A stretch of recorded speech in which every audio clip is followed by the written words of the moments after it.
Hey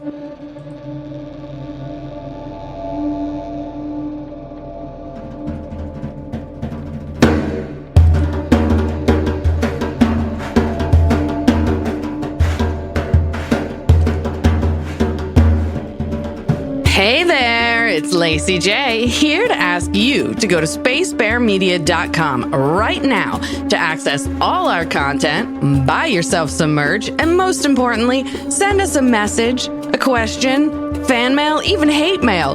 We'll respond on YouTube. Also, please remember to rate and review the podcast on your favorite app or share it with someone you know who loves Lost. Hello, everybody. Welcome back. It's Lost in My 40s, Season 5, Episode 8. It's called LaFleur. It's a Sawyer episode, and it's a Dave episode. But first, how's everybody doing? Awesome. This is when you say hi. Welcome back, Dave. Hi. Thank you so much for having me. As always, what is up, Lost in My 40s fans? We are excited to have you back. we don't address the fans here. Well, we do sometimes. All three of them are like, yeah, we're okay. Oh, stop it! That's not true. Actually, I was just looking at our downloads about a week ago, and we had, I think it was like 36 new people that downloaded episode 1 of season 1. So. People are still finding it all the time. So we tripled our listening audience. Oh, you guys are such jerks. Congrats. No, we're coming close. We're like well over 15,000 downloads total at this point. I think we're like approaching 20. I'm very excited. Anyways. Wouldn't it suck if you got like tens of thousands of listeners like right before the end of the show, and then advertisers got interested? And then we're about to. Again, you would have to find some way to keep it going. You know what? Now we can make money off this. That actually happened. Hey, let's do Heroes. No, that actually happened with Mowage. After it was all done, I had a couple of people email us, and I was like, yeah, no, it's done. It's over. Like, it was halfway through, but we had already recorded it, and it was like getting ready to come out. I'm like, no, I'm not going back and like sticking advertising it. Like, it's done. It's over. Yeah. But whatever. I said also, we're kind of at a more drama-free point in our marriage right now, and I'd much prefer that to having advertising on our show. Well, I think this is as good a time as any to mention that today's episode of Lost My 40s is brought to you by Squarespace. I almost just spit out my coffee. Okay. We can bleep that because that's technically free advertising. Yeah, you know what? I'm going to implore your listeners, don't use Squarespace. Fuck Squarespace. Really? That's what our website is, Squarespace. But you know how we used it because because I got a discount from the Pod Save America guys who were doing that. So I got it from a podcast. Oh, it's too funny. Yeah. All right. Anyways, Ben, could you review what our power rankings were after episode 7? Dave hasn't heard these, so you are welcome to give all of the names of the ones in the bottom, not the one I've been embarrassed and trying to hide. Dave, are you ready for... Are you ready? I don't know if I'll ever be ready, but go for it. And you should probably say their name like you're Irish so he understands. All right. I'm not going to do that. I'll pull an Irish accent, but not with Dave on the line. No, I didn't mean the accent. I meant number 3 in the bottom. He taught us how to say it. Remember, it's Aaron, not Aaron. Aaron. Number 3 in the bottom is Aaron with negative 23 points. How do you get there? Aaron's been in our bottom for weeks now, Dave, and I killed him, and we can't get him out of the bottom, and I keep having to post it on Facebook. Fuck that whiny kid. Little baby's face. We did speak about this before we went on air, where I spoke about how my kill today is controversial, and you guys were like, "Oh, that's nothing." It's nothing. Yeah, that's nothing. we kill babies on this podcast all the time. All the time. Yeah, apparently Standard we do. operating procedure. What's the beef with Aaron? Is it just because he's a baby and he's loud and crying? Yeah, because he's a whiny bitch. Up. Yeah, he just whines. Okay, he's just. I want to go home, mommy. I'm not your mommy. Fuck you. Yeah, I especially didn't like toddler Aaron. Yeah, like infant Aaron was fine, but I don't know. However old he is, 3, 4, I didn't care for him. You know, he's one of those kids that as he got older, he you know, in the acting world, he just got kind of a big head, you know. Yeah, he's a diva now. No, he had a huge head when he was a baby. At least one of those babies did. It actually was a turnip. Poor Claire. Shaped head. Yeah. Sorry, Dave. What were you saying? Push that out. Yeah. I hear the actor was a nightmare to work with as well. Like exactly. His trailer until he got his titty. All this. Yeah. That might have been any of the actors on there. Second. I'll make Monahan for sure. Oh, yeah. He's a total poon hound. A.A. Aron is in the bottom with, what is it, negative 23 points? Is that right? Negative 23 points, yeah. All right. Do you think that there's ever been someone named Aaron who was a recovering alcoholic and then all his friends started calling him A.A. Ron? Exactly. I hope so. Got to have happened, right? It's just sitting there. Yeah, it really is. Please continue. Second from the bottom, Frogurt. Yeah. Still sitting there. He's still there just because he was bitching about fire. We all got mad and killed him that week. Yeah. Just sitting there like a turd on the sidewalk. Like, I can't put a face to the name. Obviously, I remember the character name Frogurt, but it's not coming to me right now. Anyway. Yeah, he got killed. Goofy looking guy. When there was for some reason there was an assault on the beach with a bunch of flaming arrows, and he was like, "We can't even make fire," and then he takes one in the chest. Takes the arrow to the chest. That's Frogurt. It was a stupid but gratifying kill. And then at the bottom, we still have Charles Widmore with negative 31 points. And that's Charles. That's mostly Charles Widmore of the past. The one episode in the present, we actually weren't mad at him this season. Right. That's true. That's he actually Charles clawed Widmore. Back a point. Yeah. And in the top, not nearly so much to razz on here, but third place we've got Sawyer with 37 points. Second place, Jeremy Bentham with 49 points. And in first place, we've got somebody who's he's been at the top all season. It's Dan Faraday. Dan Faraday. 53 points. Dan Faraday has been at the top for this entire season thus far. Yep. But today is Sawyer's episode, so I got some feelings he might be rallying. Shall we find out? Dave? Spoiler alert.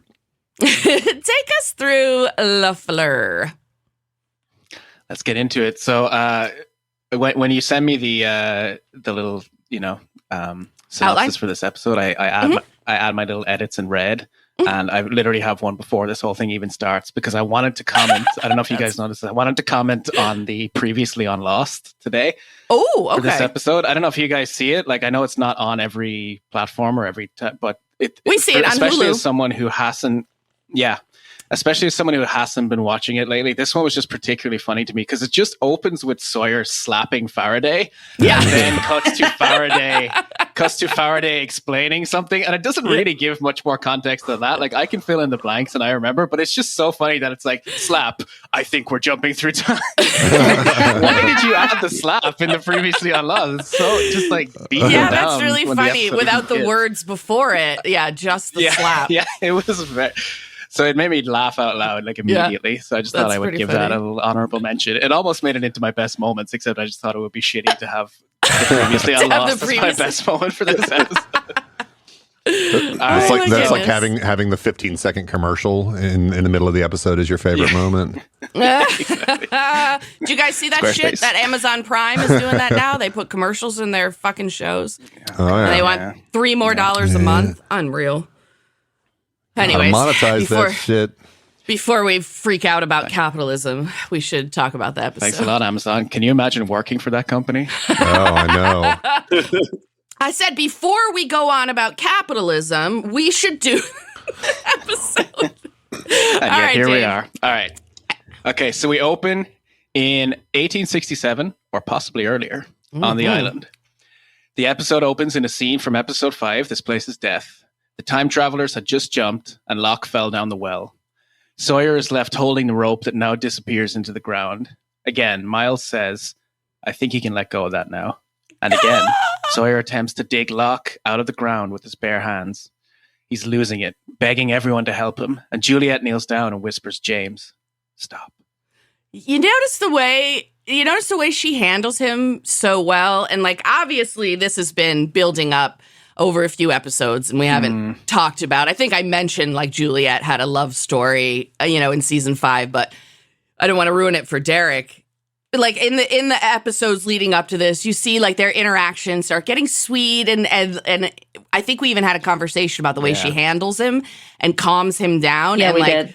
Yeah, and like this moment really shows that like how she's such a good balance for him. The kind of she wants the to handle wild, him all right. well, the like wild flame. Yeah, and it is fantastic writing because I feel like before this season you never would have seen them as a match, and yet like I know we're jumping ahead a little bit, but they do make it feel so natural and like a good fit, and the actors have really good chemistry as well. That's what I think. It's like just all chemistry between those two. And this is the thing. I guess I'll ask. And the Derek, writing is good as well, but. Yeah, Derek, did you see this coming in the episodes that were like building their relationship very slowly? Did it even cross your mind? Oh, they're going to be a couple. No.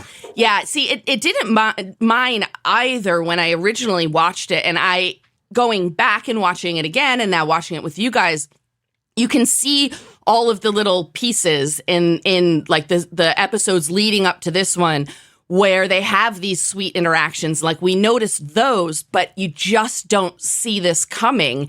And I think like it's just so beautiful now when you watch it in hindsight, just the way she's, James, stop. And like he listens to her. For some reason, he accepts her in a way that like he doesn't with Kate. You know what I mean? Like the thing with Kate is like those two are so alike that. And he brings this up later, like we never would have worked. I think that he's correct because the two of them, I think their negative traits are the same. And so they can drag each other like down emotionally. Whereas with Juliet and Sawyer, there's such a beautiful balance that I think that's why it works. And just hear the way she's so sweet with him. I'm like, oh, they're going to get together. Yeah, they kind of share positive traits as well, because Juliet, like, I'd kind of forgotten this from my previous watch-throughs, but she has, like, a very cynical, sarcastic sense of humor and has, like, a lot of zingers. You know what I mean? Yeah. So, like, her and Sawyer are quite matched in that way. She's also a really good shot. Mm-hmm. Well, yeah. It's hot. Yeah, she's straight with that gun. She's straight up lethal. I mean, when she decides she's going to kill somebody, she's just like one shot done. Yeah, that is true. No nonsense. That's handy to have around on an environment like this. But yeah, I agree with you, Dave. Like her sense of humor, it's so dry because something about Juliet, she like very rarely raises her voice above the very, the kind of silky, smooth Juliet. So when she delivers a zinger, it's easy to miss him, I think, because she just sounds like she's not being sarcastic when she is. Yeah. You're right. Agreed. Now with Sawyer holding this rope, I'm going to go back to the actual scene here. Uh-huh. He's holding this rope, and then all of a sudden, there's just earth holding it there.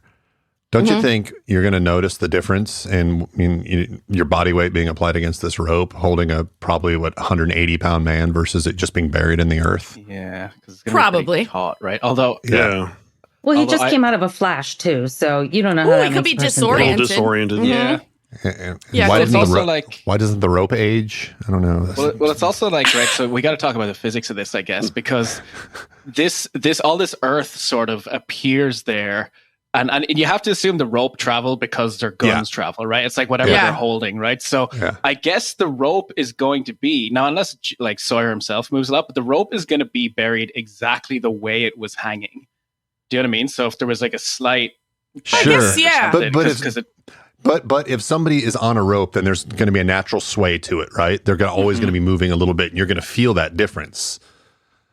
We're talking about seconds, and you're also like ignoring the power of denial. I mean, Sawyer might have seen that, but still was just like, no, and just trying to pretend like there was something he could still do. I mean, obviously, he's digging in the ground after that. There was definitely moments of denial. I think, on his part. Or maybe Locke's God complex, Messiah complex, is just as heavy as a mound of earth.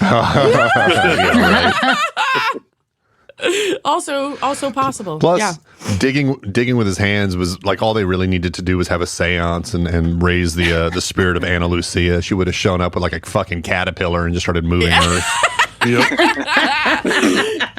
Ghost Ana Lucia and her ghost bulldozer. Anywho, so Sawyer stops and looks up at Juliet, and she says, "We can't help him. Wherever John went, he's gone. And wherever we are is before that well was ever built." Miles looks up into the sky and says, "Yeah, I'd say way before." Jin, Sawyer, and Juliet look in the direction Miles is pointing. In the distance, an enormous stone statue of a man with an animal's head stands looking out over the ocean. What? In its hands, it holds 2 massive ankhs. What did everybody think they saw before they actually showed it? Oh, I don't know. I was thinking they saw like pterodactyls flying around or some shit. They're all looking that direction before they... Yeah. A naked Desmond running on the ocean. 65 million BC. The Big Bang. Yeah, right. That's true. Like I really, they could have done like one little flash, which just have like a dinosaur walk by. That would have been fucking hilarious. No, the Earth is only 6,000 years old though, so it couldn't that's be right. that. That's true. Yeah. So Man walked with dinosaurs. Or on the other side, just like flying cars going by. Yeah, right. There you go. It was the Irish. It was the Irish and the different. They zapped into Ireland before the invention of whiskey. So that's another reference to pre-recording. Yeah, right. Call back to what confused. you never heard. All right. So, does everyone know what an ankh is? The things that they were holding? I actually don't know the utility of it if it has one. Like I know the symbol and everything, but yeah, I don't know what it's for. Was it just a symbol, or was I looked it up. Is that a preview of fun facts? It's not fun facts. No, fun facts today are not very fun, but we'll get there. Fun. No, but I did. Oh, Gilgamesh. Gilgamesh. No, it's not. It's not literature. Okay, so yes, it is an Egyptian symbol. It looks like a cross, except for on the top, instead of something straight, there's like a loop. Yeah, it's a little teardrop. Yeah. And actually, I read that the Catholic Church actually used it. Like, they stole everything from other cultures, used it for a while as well. But anyways, it is the Egyptian symbol for life itself, but can also be used to represent life after death. Just FYI, that's what it is. All right. Nice. All right. So a statue holding it implies like it holds power over life and death or whatever, right? Yeah, like possibly. The only time it was ever physically like 3D manifested was in sculptures, I guess. Like Yeah. You know what I mean? People weren't going around like, I don't know, opening their houses with ankhs. No. No. I think, it's just it's a symbol. I mean, I guess it could have been, maybe it's a hieroglyphic too. I don't know. So there have been hieroglyphics on that island. There are. And this was the statue, I assume, that had the four toes. 4 toes. Yeah. Yeah. You remember that, Derek, right? When they were sailing, what was that, end of season 2? Or is it the end of season 1? I can't remember. I think it was end of season 2. Yeah, but it's Saeed. Well, 3 seasons ago. It's Saeed and Sun and Jin on the boat. Yeah, and they sail past the 4-toed foot or whatever. That was the episode where they laid that lame ass ambush that backfired. Yeah. Oh yeah. Where Jin had to jump off the dock and was swimming after a motorboat. Chasing a boat by swimming. Yeah, that'll work. It's one of my favorite moments of the series. Yeah, I mean he grew up in a fishing village, so if anyone was going to be able to do it, catch a boat. Yeah, that's how he catches fish. He just swims as fast as them. Mm-hmm. That's why his dad's relationship with him was strained. He was like, "You're a fisherman. You can't be the fish." All right, Dave, keep going. Meanwhile, at the bottom of the well, Locke is screaming for someone to hear him. And, I couldn't help thinking here, like, he's in a bad shape, but he should be super grateful that he did fall, because if he had stayed hanging onto that rope, he would be buried alive. That would be awful. Or just completely crushed. Crushed. Yeah, that sounds really unpleasant. Yeah. Well, so does being at the bottom of the well with my leg bones sticking out. But yeah, I guess if you got to rank those things. Yeah. I wonder, was there any like stray person on the island who was like who we didn't see, who was also traveling through time and just like materialized inside a tree? Yeah. Just, like, got absolutely wiped out. Well, I guess we'll come across it. Scott, Steve, one of them. Yeah. But eventually we talk about where Rocky Dennis's body went, because I guess her dead body is just flipping through time at this point. But we'll get to it. Well, no, isn't it not though? Because it disappears, right? From it was stuck in time. Yeah, I think it stays where it died. Because it's only living things, I guess, that are moving through time. Oh, okay. I wonder. And ropes, I really wanted it to just be like, guns. I really just wanted her dead body to just be like popping in and out of existence for the rest of time, freaking people out. Well, that arm, it stayed. She finally shows up. She's completely covered with postal stamps. Just shows up in a rocking chair in her childhood home in the Dharma Oh, village. God. Traumatized herself as a child. Oh, that's grim. Oh my goodness! All right. Anyway, then we watch the same scene we've seen twice already as Locke turns the wheel while the green light emanates from behind it. Back topside, Jin, Miles, Juliet, and Sawyer stand as the island begins to shake. Flashes of light start, and they all grab their heads and fall to the ground as the humming gets loud. There's a quick shot of Locke's surprised face, and then the group above is overtaken by rapid flashes of light, eventually turning everything white. The humming and light disappear, and Juliet says, "What the hell was that?" Miles replies, "That one was different. It was more like an earthquake." Sawyer sees the well has reappeared and leaps into it, only to find it filled with rocks. What if it wasn't? I know. He was not careful at all. No, he was just he probably have a couple of broke bones sticking out. I know. Like, Sawyer, take a second. Yeah, what if they were far in the future and that rope had like no integrity anymore and just I know, right? You know what I mean? He's a dumbass. Or the future inhabitants decided to keep crocodiles or something down there. Like, there's all kinds of things that could have happened that made his preemptive this is like jump Jack a couple episodes ago diving head first off of a waterfall. Oh, I know. And we were like, not knowing how deep it was. You can see the producers being like, "No, man, Jack's head first into everything. He's not going feet first. Even this, like." Might as well just put a dress on if he's going to jump in feet first. Oh, for fuck's sake. It would be so funny if that's how they killed him off, like just complete hubris, and all the guys are like, well, I guess he's just an idiot. We got to figure it out. Well, if hubris is going to kill anyone, it's probably going to be Jack. Yeah. Juliet notices her headache is gone. Everyone else feels the same, and nobody's noses are bleeding. Juliet says, some might say overconfidently, "I think it's over. I think John did it." Jin wants to know what they do next, and Sawyer says they wait until everyone returns. Juliet asks, "For how long?" And Sawyer replies, "As long as it takes." All right. Oh, boy. All right. A text card comes up that says 3 years later, right? Mm-hmm. Yep. Mm-hmm. We're inside the barracks security center. A man in a Dharma jumpsuit puts on a record to play. Candida by Tony Orlando and Dawn. He starts dancing with a woman in a Geronimo Jackson t-shirt. Love it. The dancing here is pretty horrific. Yeah, it's terrible.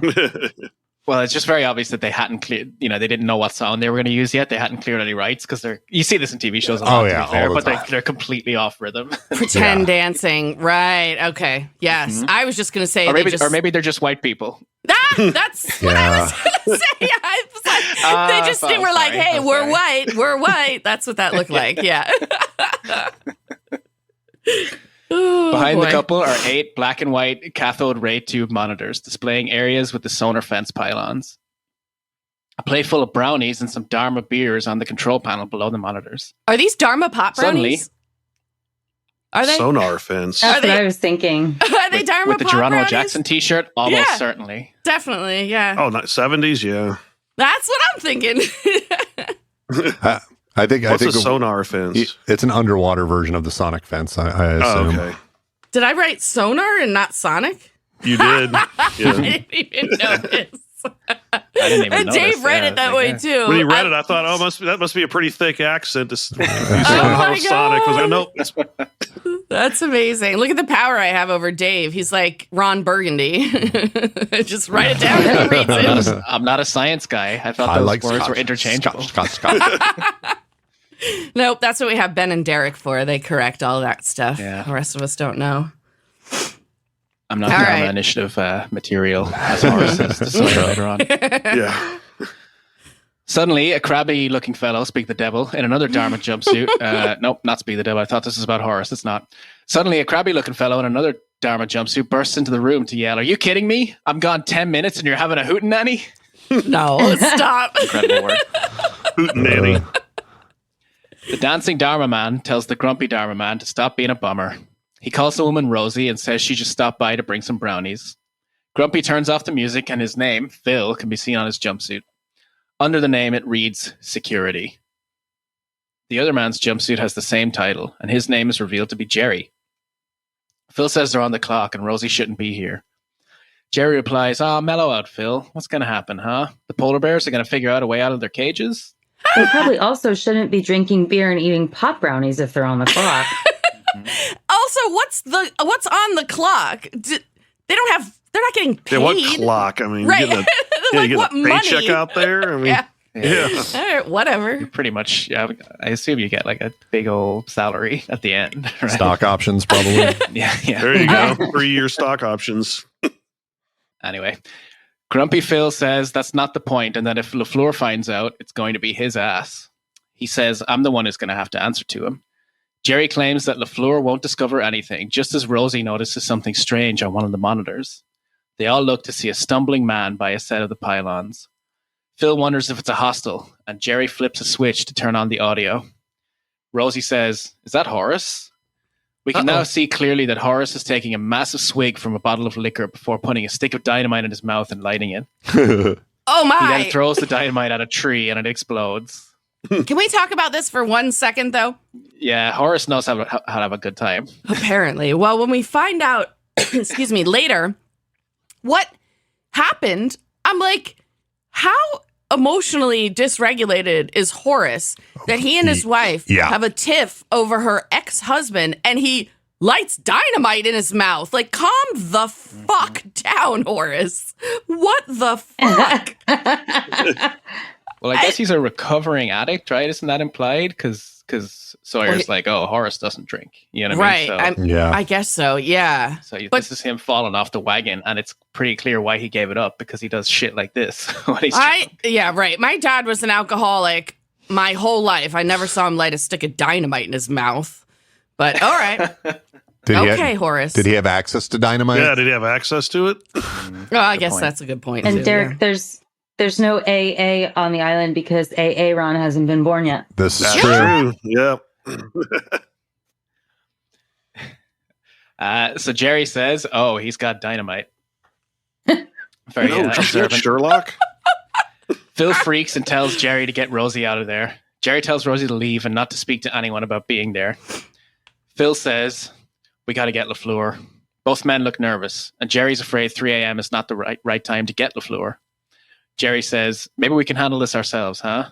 But Phil replies, and maybe Horace blows himself up and LaFleur kills both of us for not waking him.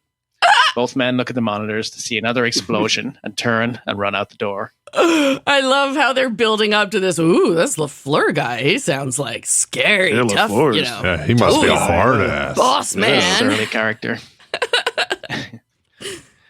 The men are outside running through the barracks and stop at the door of one of the homes. They're panting and arguing about who's going to knock. Phil gives in and knocks meekly on the door at first and then a bit louder. A familiar and annoyed voice calls from the inside, "What?" Both the men look terrified, and Phil squeaks out, Mr. LaFleur, sorry to bother you, but we got a situation out of the pylons. The door swings open, and the familiar voice says, "What kind of situation?" Phil tells him Horace has blown up trees with dynamite, and fucking Sawyer turns to grab his jumpsuit that reads LaFleur, head of security. He's clean-shaven with silky washed hair, and of course, drops a son of a bitch. Sawyer zips up LaFleur's jumpsuit and joins the goofballs outside, and we get our lost title screen. Woo-wee. Some exciting stuff.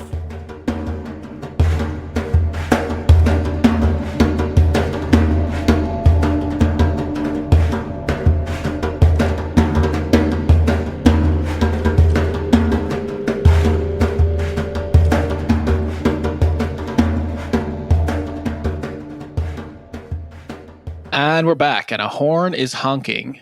And Miles exits one of the barracks' homes while pulling on his security jumpsuit. He opens the door to the Dharma bus, hops in next to Sawyer, and says, "Hey, boss." Sawyer calls him Enos and asks if he brought his zapper. Miles has it and wants to know why, so Sawyer tells him that their fearless leader is blowing up trees because he's loaded. Miles says he thought Horace didn't drink, and Sawyer says he doesn't, so we're going to keep this on the down low. Oh, boy. Horace is passed out in the grass, snoring, with the Dharma whiskey bottle in his hand and sticks of dynamite strewn in the grass. I couldn't help but thinking here, like with the Dharma liquor and the Dharma beer and everything, like, do you think the network was a little bit annoyed at this for all the missed product placement opportunities? Yeah, I suppose that's true, right? Like, why doesn't the Dharma Initiative drink Pepsi or something? Or Jameson or Jack Daniels. Yeah, they could have used this opportunity to butch Bud Light up a little bit, you know? Oh, boy. They do have McCutcheon, though. Remember? That's true. Like the McCutcheon. Oh, that's right. Yeah, and that's a real brand, so that's in there. But I was just racking my brain trying to think of, like, are there any other products? But I don't think so. I think only the McCutcheon. Yeah. Volkswagen and Jeep. Oh, Volkswagen and Jeep, definitely. Yep. You're right. They do have the buses. We did a fun fact on those buses once. I don't remember what episode it was, but. And we know Boeing and whether 787s or 737 MAX 8s are all over the episode, crashing on islands. Crashing on islands, which is people, very people flying very out accurate of Boeing right now. Yeah, it's scary. They were asking Bolts. for Who trouble. needs bolts on a plane? Yeah. Who needs magnets to pull your plane down? Oh my God. When they just fall apart themselves. Yeah. Anywho, a tree is burning nearby. His jumpsuit has an arrow patch on it that reads Horace, mathematician. Ooh. This place is run by fucking nerds, apparently. Wait, I something was doesn't just add thinking it might as well say Horace, nerd. up. Right. Or pedophile. Oh, wow, okay. Take a minute to recover from that one. Sawyer tells Miles to put out the fire and gather the dynamite. Miles wants the assigned task switched until Sawyer says, "You want to tell Amy where you found him?" Miles looks down to indicate no, and Sawyer smiles. I do love how it's like a theme in this Dharma Initiative that, like, everybody's afraid of everybody else's temper, and then they turn out to not really be that bad. Yeah, right. Yeah. Everyone's just like, it's like how people live in Ireland. Everyone always just assumes the worst of everybody. Is that true? But that's in Ireland? That's a deeper cultural thing that we can talk about another time, maybe. I mean, ire. It's all in the name, ire. Oh, you're right. I mean, Ireland. I guess oh my God, how have I never made that connection? Jesus Christ.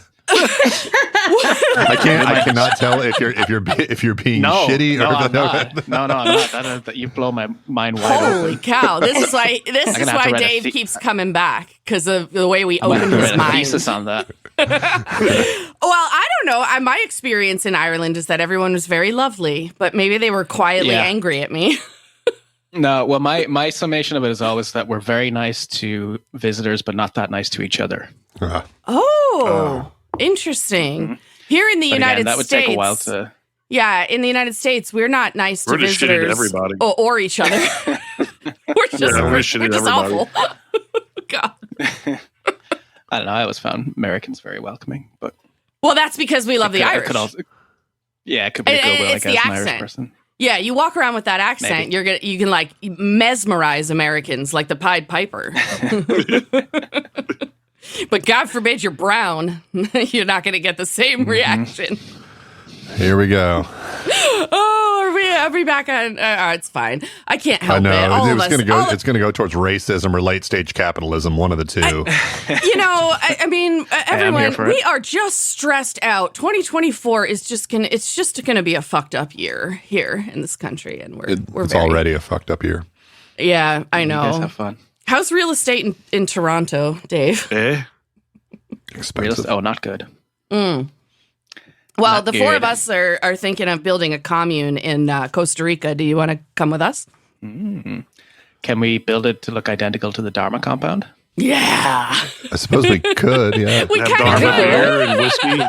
I wouldn't not live there. It's nice, right? I is actually have an idea that I would love to come to fruition at some point. I was thinking of, like, Ben and I were thinking of buying some property out here near Leavenworth, which is like a Bavarian village in the middle of the mountains here.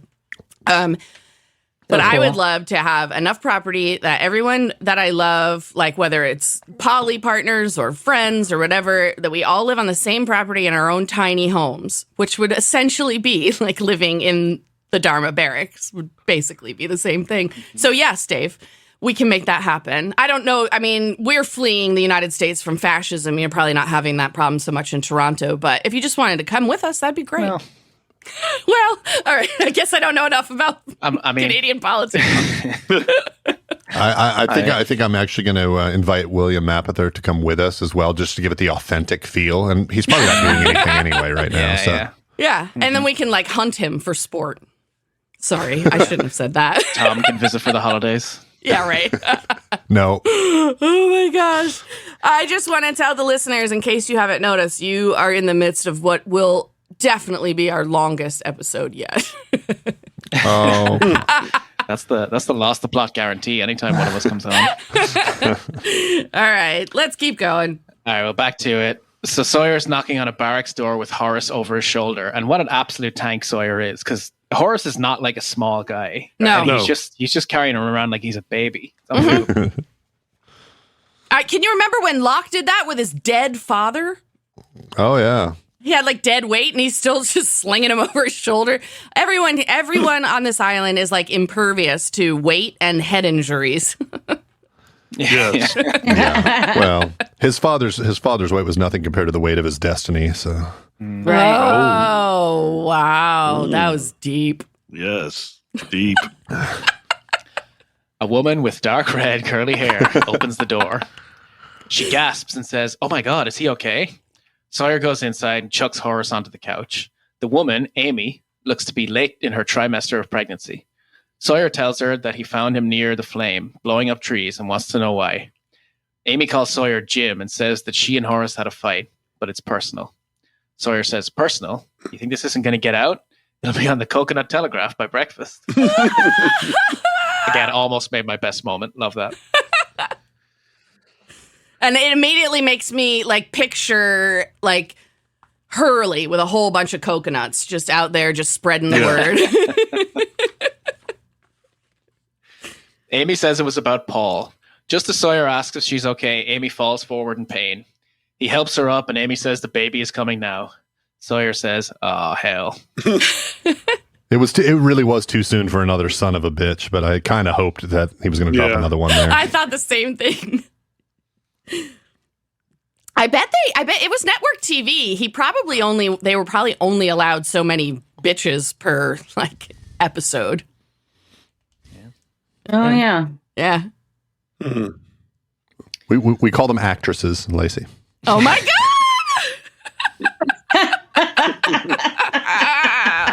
Only allowed so many bitches. What is this? My landlord's pet policy? That was poor. Oh, made me laugh. All right. 3 years earlier, we're back, folks. Sawyer and Juliet step out of some foliage. The Simpsons joke about that always makes me forget the actual pronunciation. Foliage. There we go. Yeah. That's funny how a joke like fucks you up. Yeah. Clang. Oy, oy, oy, oy, oy, oy, oy. Just gonna let that resolve.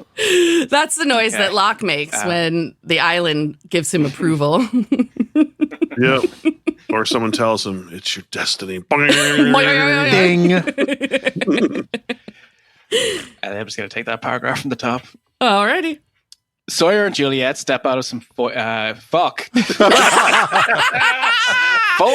Just say the trees.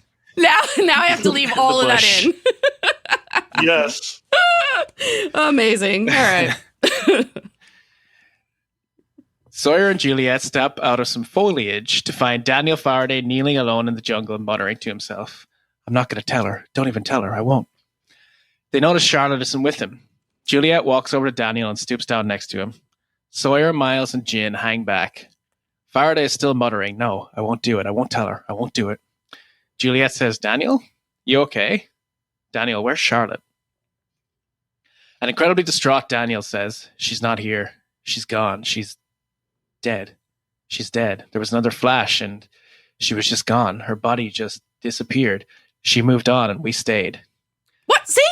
Yeah. I think that might be him misinterpreting it. I don't know. I just feel like if it's only alive people who are moving, right? Like her body just stayed there. Yeah. Frame of perspective. She moved on. I'm still here. She moved on. One guy's arm, it stayed and decayed. Montan's arm. Yeah, that's true. Montan's arm stayed. Mm-hmm. And we do know now that Miles' gift does not move across time, right? Because he would, if she were there, even in imaginary time, imaginary space. If we were looking along that plot, Miles did not sense her being dead. Forgot about imaginary space. Yeah, he's probably delighted because he doesn't have to put up with Charlotte. Exactly. From beyond the grave. Yeah, I think you're right, Ben. I'm still going to imagine that she's popping through time on that island for all eternity because it's hilarious to me. Mm-hmm. That'd be fun. And I just have to say, in this scene, when Juliet is talking to Daniel about what happened to Charlotte, her acting is so good, what she does with her face, because she goes from concerned to clearly very sad. And I don't know. I just thought it was really, really well done. Yeah, she's incredible. Agreed. What did we see her in fairly recently, Ben? It was sci-fi. The Expanse. Was she in The Expanse? Yeah, she was in The Expanse. Yep.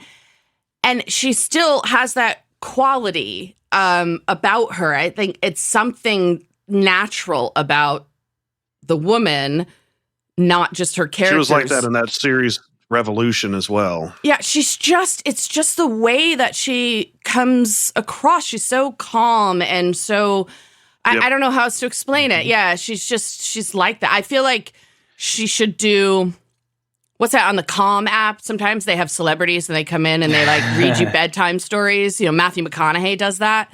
I feel like she could put me to sleep reading me a story or something like that. There was a scene in that series Revolution where a guy was going to launch nuclear missiles against a couple of cities, and she's just standing there calm, trying to calm them down.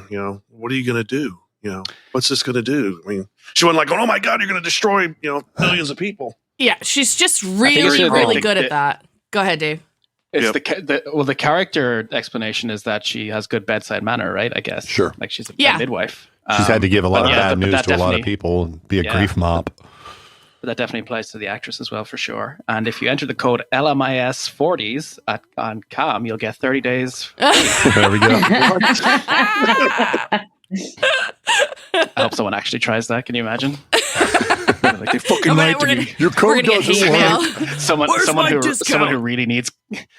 who really needs calm, and so they absolutely go insane when it doesn't work. Fuck this. I feel like if somebody really, really needs to be calm, they're probably not listening to our podcast.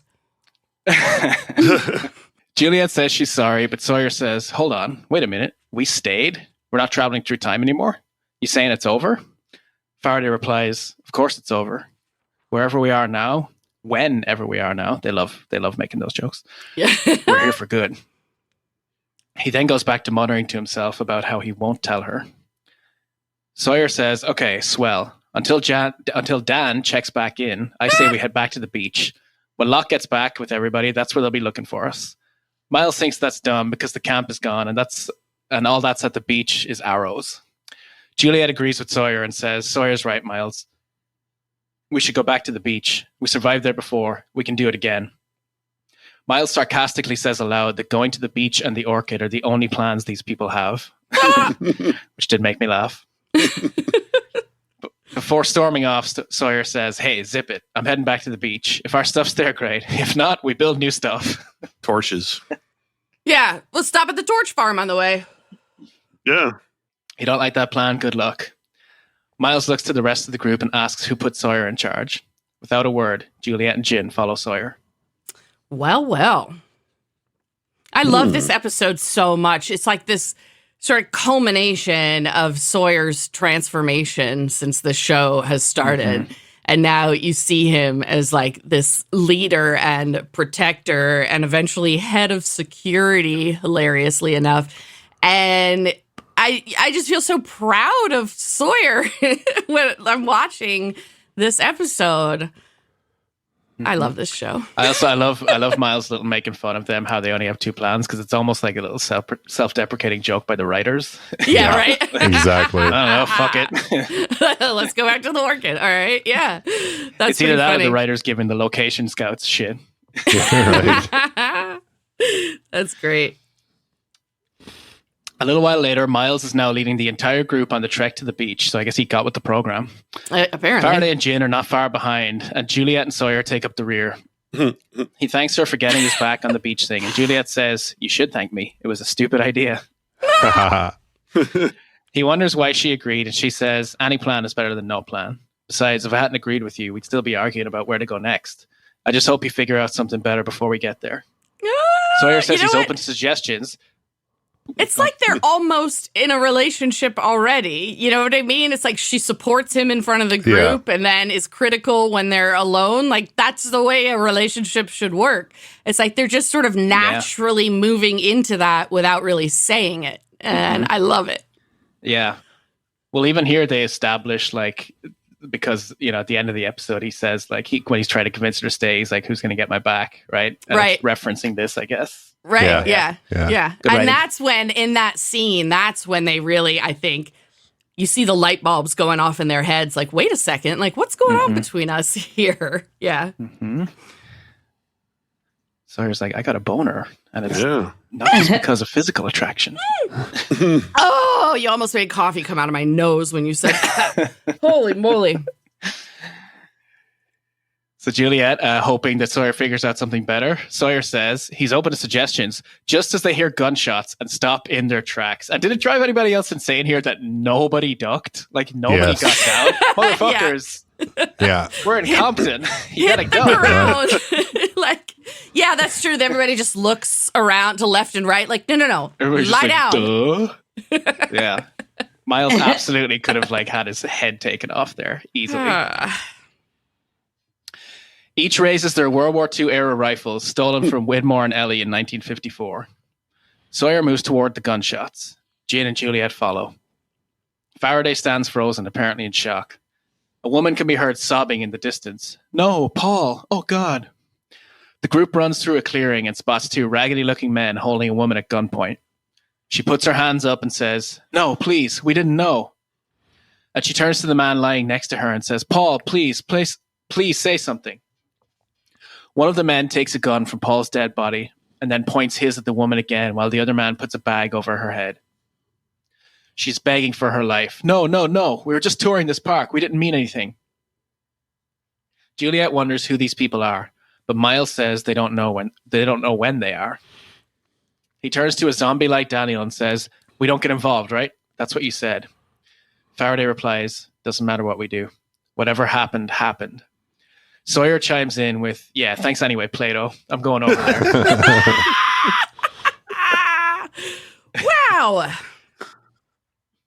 Do you think that's referencing anything in particular, or is Sawyer just like pulling the first philosopher that came out of his ass? Probably. I think it's the latter. Yeah. Yeah, because I'm trying to make a connection to any sort of like Satana. I'm like, I'm not seeing it, but then Plus, it's like two syllables, so it makes it nice and punchy. Yeah. True. I don't think Plato was pontificating much on time travel. He asks Juliet if she still has his back, and she says, "Absolutely." The woman with the bag over her head is still screaming. "Paul, talk to me." The bearded hostile drags the woman to her feet. Sawyer pops out and says, "All right, drop the gun." A hostile fires at Sawyer, and then a bullet wound opens in his chest. Sawyer looks up to see Juliet, having just fired her rifle. Incredible shot. My God, fastest draw in the West. Holy shit. Boing. Those old-ass rifles probably haven't even sighted them. Fuck. That's why she's Juliet. She's a badass with a gun. Sawyer then looks to the other hostile who is readying his weapon, but Sawyer fires first, and the bearded hostile falls backward, dead. The woman with the bag over her head is screaming in terror because of not being able to see what's happening. I mean, Juliet right? and Sawyer disarm. Can you imagine sitting there with a fucking bag over your head, people shooting at each other, you don't even know who's there? Yikes. Anybody watch Fargo season 5? I haven't watched any of that show. I've heard it's great, though. Oh, damn, you guys got to watch that show. Okay, I won't say anything. It's a goodie. Yeah, we're busy watching the season 4 of True Detective right now, which is amazing so far.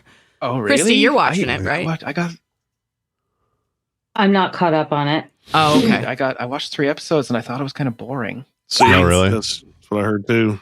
Oh, we love it. I mean, I could see a lot of people thinking that any of the True Detective shows are boring because they have a tendency to build up and they're kind of slow burns. All of them are like that. Slow burn dialogue. Yeah, agreed. Yeah. Well, I liked all the other seasons, even season 2 that everybody hated. I thought I loved season 2. I've loved all of them. This one was too slow for me. I don't know. Okay, well, you're fired. And I don't know. The acting is good and everything. Yeah, okay, I'm out of here.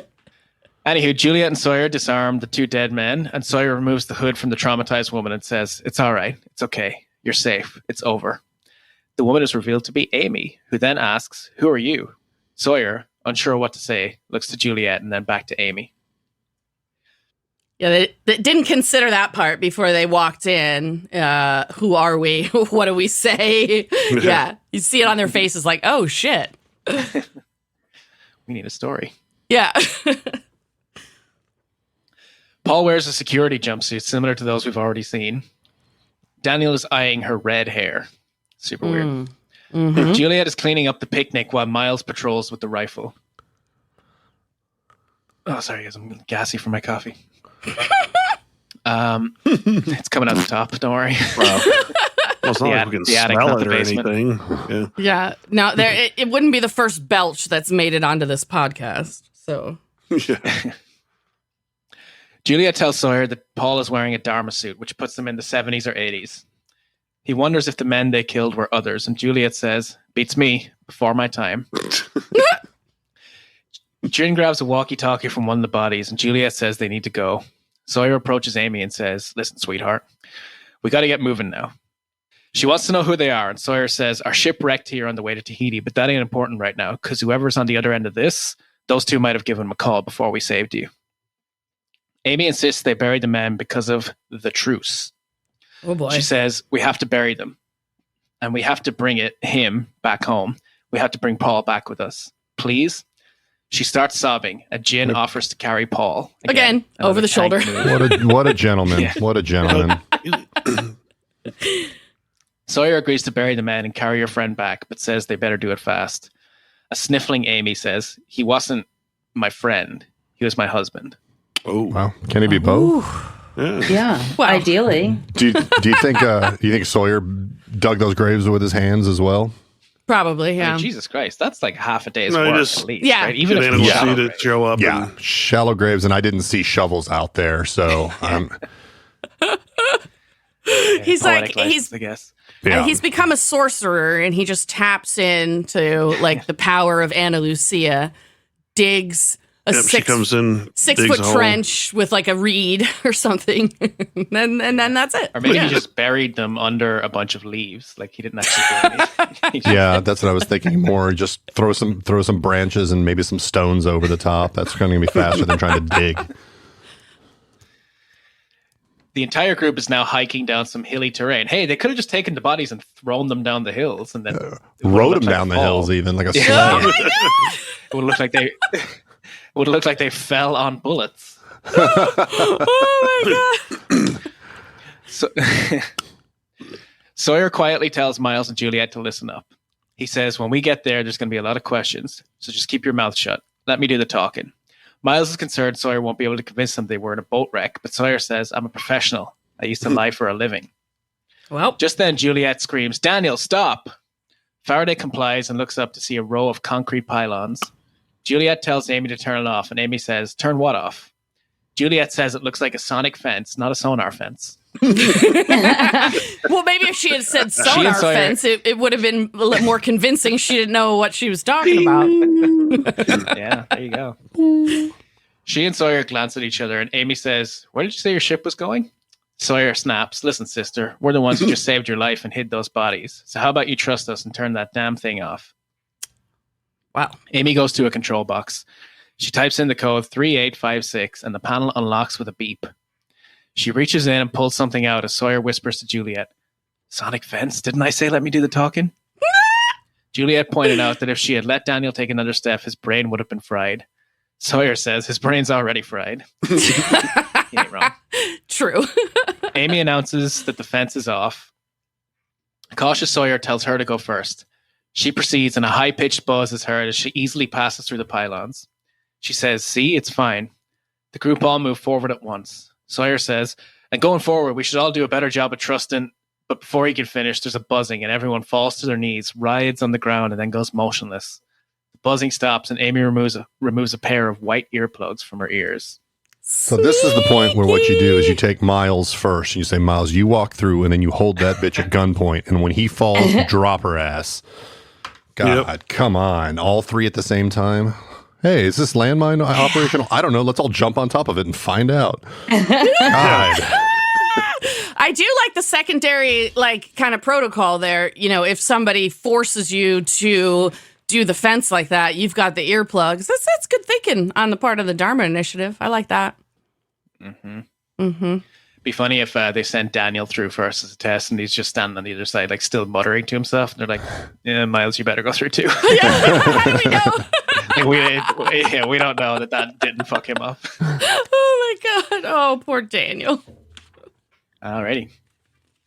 Back to the future. Amy is screaming while in labor. A doctor in a Dharma lab coat is trying to calm her. He sees Sawyer lurking and approaches him to ask where Horace is. Sawyer says he's unavailable, so the doctor explains that Amy is in a perilous situation. This is something I would always do on, what I'm about to do is something I would always do on Lost the Plot. And then point out that there's actually no reason for me to say this. I'm just insulting a human being. But this intern doctor, kind of a shitty actor. Oh. Yeah. Yeah. Yeah. And bad it actually, actor. No reason for me to say that. It surprises me that they would. I mean, this was the biggest show on TV when it was on. Why would you employ somebody who's not good? It just seems weird to me. Yeah. But maybe the actor who played it didn't show up on set that day, so they just had to grab someone from the crew. Yeah. Maybe it was another. It was William Mapother's other cousin. Well, and if you think about it, most of the people who don't have a lot of lines like this guy, they're probably not bringing them to Hawaii from LA. They're probably people who live in Hawaii who just happen to be like, "Oh, hey, I could be in that." Or they're just in LA in a set, and I don't know if you actually see this actor in frame with any of the other actors or not. I can't remember, but it could always just be one of those. Oh, that's true. And they're not outside where the jungle is. They could just be in LA. Yeah, maybe. I mean, regardless, whatever your name is, if you're listening, Dave says you're a bad actor. You suck. If you're listening, you should feel bad about yourself. This guy killed himself a long time ago. He's not listening. People criticize his acting. His failed acting career, and then it got ugly after that. Oh my gosh. The baby is breech, and she needs a cesarean. Sawyer tells him to do it, but the doctor says, "I'm an internist, not an obstetrician. Our women always deliver on the mainland." Amy was supposed to get on the sub on Tuesday. The baby's 2 weeks early. Amy is screaming. Sawyer says, "Can you deliver this baby or not?" When the doctor responds, "I don't know," Sawyer runs out the door. Ooh, I wonder who he's going to go I got to say get. something about. I got to say something here about the thing. Dharma Initiative's standard operating procedure when it comes to this. The only way out the island is a submarine. 2 weeks early is not very early. It happens all the time. If you know that they need to be off the island, then they should have taken her off 6 weeks early. Mm-hmm. You know, I mean, okay. Or at the start of the third trimester, really. Yeah. You know? Mm-hmm. Yeah. Yeah. I think I need to get their operations manual and make some updates. Yeah, so that's what I was just going to say. It's weird how they've got the they've got the sonic fence thing in the earphones, and they got all that down, but they can't figure out how to, like, when to get a pregnant woman off the island. It's just stupid. Yeah. They've got an entire group of kids that are like, are you a submarine kid? I'm a submarine kid, because they were all delivered on the fucking sub on their way to the States. Oh, my. Outside, Sawyer runs through some trees into a garage where a man works on one of the Dharma vans. Sawyer says, hey man, where is she? The guy points to the next van where a grinder sparks underneath another Dharma van. Sawyer knocks and the whirring stops. Juliet wheels herself out from underneath the vehicle.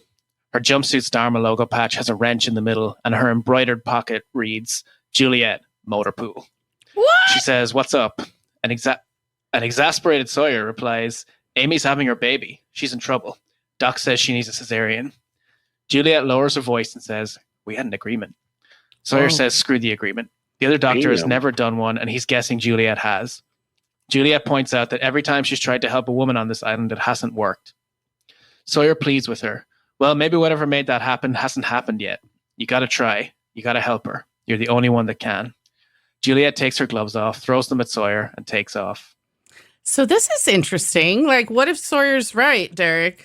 What if we're before the Whatever reason is causing people that? can't get pregnant?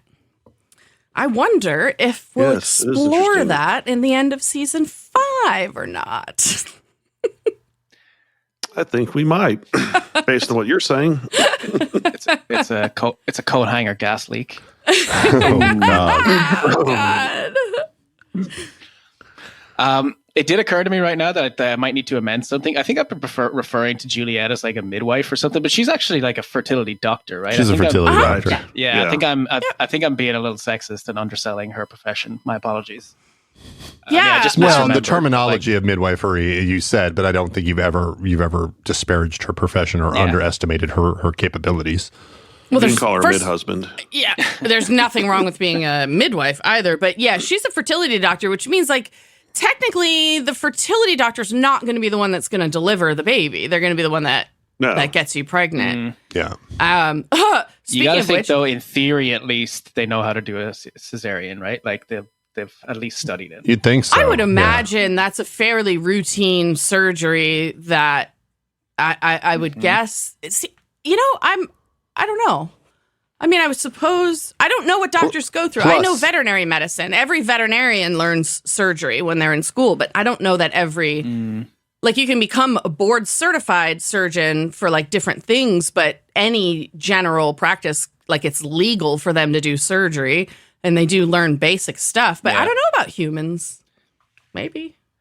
Well, she probably at least attempted cesareans before when she was with the others, right? Because they brought her onto the island specifically for that. I would imagine, so if she hadn't performed one before then, she's definitely performed one before now.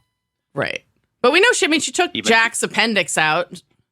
So she knows her way around, like, cutting into a body or whatever. Ben, what were you saying? I was saying, Dave, if you're worried about, sounding like you're casual sexism, I already did the actress bitches joke. So I think anything you say at this point is probably going to come in under the radar. So we're already irredeemable. Here's a mini fun fact. The fertility doctor that did the IVF for Ben and I has been fired from the University of Washington because they found out when he was working in California, he used his sperm to impregnate a patient. Mm-hmm. Good Lord. So gross. Yeah. Google, how do they do that stuff? Yeah. Google fertility doctor now, if he's putting it in himself, you can find it. Yeah. Oh, God. Christ. You're filthy. We're all a little filthy here. Guess he wanted to spread his seed everywhere. Yeah. We may be sexist pigs on this podcast, but at least we're not that. Yeah. Yeah.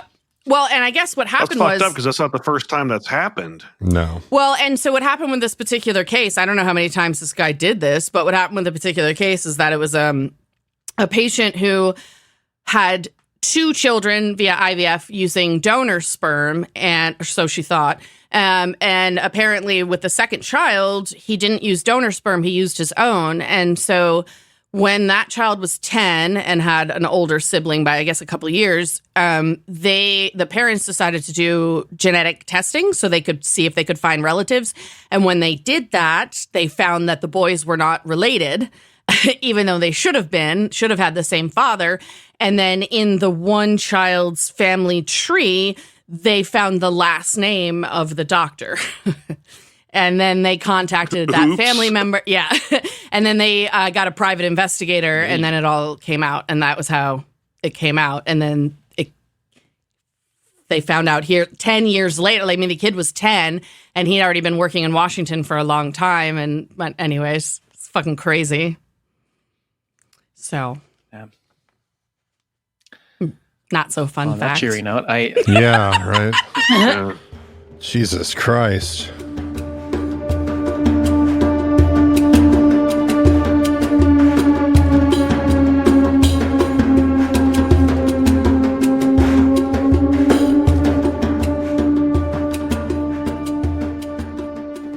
Now, is that a crime that he can be charged with, or he just gets fired? Fuck yeah, it is. No, that's a crime. That is a crime. I don't know specifically the statute in California, but it's probably sexual assault of some way in some degree, like legally. Yeah, it's pretty disgusting. But pragmatically, it would always be done as a civil case through the hospital. Right. Oh, I'm sure they probably sued the fuck out of whoever he was working for, and I hope they did, and I hope they got a shit ton of money because that's crazy. Anyways, back to happy things. Back inside the medical office, where there's a much higher ethical standard, Amy is breathing deeply while Juliet examines her abdomen. There we go. Sawyer stands face to face with the doctor. Juliet asks the doctor medical questions and then gives a list of supplies she'll need. The doctor says, "You're going to need. Where's Horace?"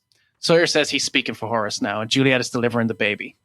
The doctor doesn't think it's a good idea, but Amy says she wants her to do it. The doctor leaves, and Sawyer steps close to Juliet. He says, wait a second. He's a mathematician. All Amy knows Juliet as is a mechanic. Why is she advocating to have her do the surgery? She doesn't know she's a doctor. Like, what? Does anyone else find this strange? Woman's body, V-dub bus, pretty much the same. so many transferable skills. All right. Okay. Side note. Let's see. Fertility fraud is not actually illegal. What? I didn't think it was. I just think it's the civil thing, which it should be fucking illegal, but there are no laws specifically banning doctors from secretly using their own sperm during artificial insemination procedures. I didn't think so. Bill to create a criminal charge around the practice, among other regulatory measures, has died in the past 4 legislative sessions. What? I wonder who blocked that. Wonder. I don't even know what to say. I'm in total fucking shock. It's because it's a crime against women. That's why there's no fucking punishment. I'm sure. Yep. Well, very true. Lord. Sadly true. Because that good old party is so pro-life that they don't really care where the life comes from, I guess. Well, they don't care about it once it's born. Yeah. Well, some of them do. There are some people, like the Speaker of the House, Mike Johnson, those Christo-fascist whack jobs, they want to get rid of fertility treatments. They'd like to outlaw them because if God makes you barren, you should stay that way. Oh, it's God's will. Because now there are these embryos that are not going to be born. Yeah, we have 3. Healthy you can't frozen embryos because they're already alive. Right. So that's the reason why some GOPers are against it, is because we've got these embryos that are now going to either have to be destroyed or they'll just never come to fruition. They go, if we don't use ours, which I don't know, that's a very up in the air emotional thing.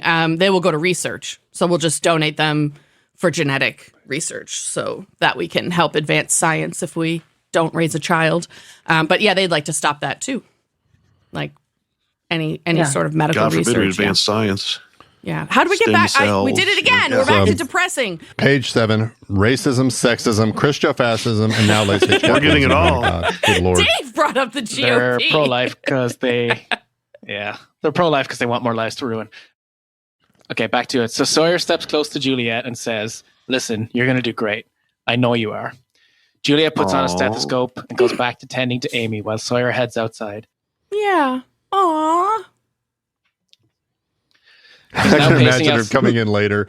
How'd it go? And she rolls out on her thing underneath. Oh, she's fine. She's got like grease all over her face. She throws off her work gloves. Change the oil. Yeah. That a wrench can't take care of. Exactly. Sawyer's now pacing outside the medical center. Jin arrives and says in fluent English, "Is everything okay?" Sawyer says there's a problem with Amy's delivery and he's pulled Juliet out of retirement. They sit on a bench and Sawyer asks if there's been any luck. Jin says they finished grid 133 today and there's no sign of their people. Sawyer says, "Well, 134 then." Jin asks, "How long do we look, James?" Again, Sawyer says, "As long as it takes." Juliet comes out of the medical center with a flushed face and panting. Sawyer asks what happened and she says, "It's a boy. Everyone's okay." The look on her face in this scene and Sawyer's face too. They're both clearly so excited and happy. Yeah. I liked it. Absolutely. And she's delivered a lot of stillborns, so it must be nice to... Oh, yeah. Especially for her. Mm-hmm. Yeah. Back in the past, Sawyer is lying on a couch. He groans and grunts awake, rubs his eyes, and lifts his head to see Horace leaning on a pool table. They're in the barracks rec room. Horace inquires about Sawyer's head, and Sawyer says, "It hurts." He asks Horace about his friends, who says they're fine. He also tells Sawyer he appreciates what he did for Amy. Sawyer says, "Well, y'all got a funny way of showing your appreciation." Horace explains they have defense protocols because of the hostile indigenous people, and then demands to know who Sawyer is. Sawyer replies, "My name's James LaFleur. You can call me Jim." Horace asks how he got to the island, and Jim wonders why all the questions if his friends are safe. Horace claims his friend said he needed to talk to him because he is the ship's captain. Sawyer looks down momentarily and then stands up and says, "We got caught in a storm. Our ship wrecked. We must have hit the reef. Thankfully, we washed up on shore." Sawyer sees a plate of sandwiches and a glass of milk on the pool table. As he grabs the milk, Horace asks, "What kind of ship?" LaFleur replies, "A salvage vessel, searching for a famous lost wreck. It's an old slaver out of Portsmouth, England, called the Black Rock. You heard of her?" Good cover. Yes, that was great. Yeah. Amazing improv. Yep. Horace says, "Can't say that I have," as LaFleur sips his milk. Horace wants to know why they wandered through the jungle after they washed ashore. LaFleur tells them they lost some of their people and went looking for them. A skeptical Horace clears his throat, removes his glasses, and says, "Well, I'll tell you what, Jim. If your crew shows up, we'll send them along with you. There's a submarine that leaves this island first thing in the morning. You and your friends, you're going to get on it. It's going to drop you off in Tahiti. You can find your way home from there." As Horace leaves, LaFleur says saving Amy's life should buy them a week or two to find their people. But a decisive Horace says, "Nope. Only people that are allowed to stay on this compound are members of the Dharma Initiative. And look, I don't want you to take this the wrong way. Please, Jim, but you're not Dharma material." Asshole. Wow. Outside, Faraday, Miles, Juliet, and Jin sit around a patio table in the barracks compound, surrounded by conversations and laughter of Dharma Initiative residents. Miles says, "We're screwed. He's probably trying to explain time travel by now." Juliet thinks Sawyer will be fine. Miles notices she's staring at something and asks about it. She says, "I lived here for over 3 years. That was my house over there." Miles seems surprised Juliet was in the Dharma Initiative, but she says, "No, the others took over these barracks and wiped out most of the people living in them. They brought me here in a sub a long time after that." Miles welcomes her home. And Jin says in broken English, "Daniel, no more Flash?" Faraday says, No more Flash. The record is spinning again. We're just not on the song we want to be on." And they, I actually don't know who directed this episode, but he or she uses the spinny camera to illustrate this point. Yes. They are like around his head. Yeah. Mm-hmm. Yeah. What I like to call the Avengers camera. Let's find yeah. out. Just then, Daniel did you spots did you say the Avengers camera? Yeah, I don't know. I always just think of the shot in the first Avengers movie where it's like, Agreed. That's exactly right. Just then, Daniel spots a small red-headed girl speaking to her mother in a British accent. He whispers, "Oh boy, Charlotte." I know who Daniel's fuck for this episode is. And he feels a shameful thing in his pants. Oh, gross. God. No, that's Horace. That's Horace, exactly right. It is Horace. Mark Goldman directed this episode. There you go. FYI. Horace walks up to Sawyer. Horace walks up with Sawyer and says, "Hello. Somebody will be along shortly to show you to your rooms. In the meantime, Mr. LaFleur here can fill you in on the situation." Horace leaves and Miles says, "Mr. LaFleur?" Sawyer replies, "It's Creole. I improvised." Do you believe my Why story? did he want something Creole? What? He's from the Deep South. I don't know. I don't know. It just seems weird that he's like, it's Creole. I really liked that. I thought that was very funny. Maybe he's explaining, like, it's not a made-up word. Like, it's an actual name. It's Creole. Maybe that's what he meant. I don't It's know. actually just French. I think that it would have been easier if he said his name is James Sawyer. Right. Like, why not? Because they all already Yeah, call him easy Sawyer. to remember. Nobody knows him. Right. Yeah. Anyway, LaFleur. So he continues, "But we're getting punted. The bastard's putting us on their sub tomorrow and shipping us off to Tahiti." Miles wonders how that's bad news just as an alarm starts blaring. People around them start running and encourage Team BlackRock to follow. They all stand there confused until Phil runs up and says, "Come on, get inside, move." They all run into the barracks compound. Juliet bursts through a house door, followed by Sawyer, Jin, Phil, Miles, and Faraday. A lone woman stands in the kitchen, peering out the window, a rifle lifted and at the ready.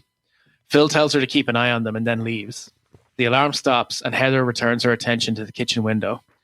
Sawyer looks cautiously out the living room window, and Juliet joins him.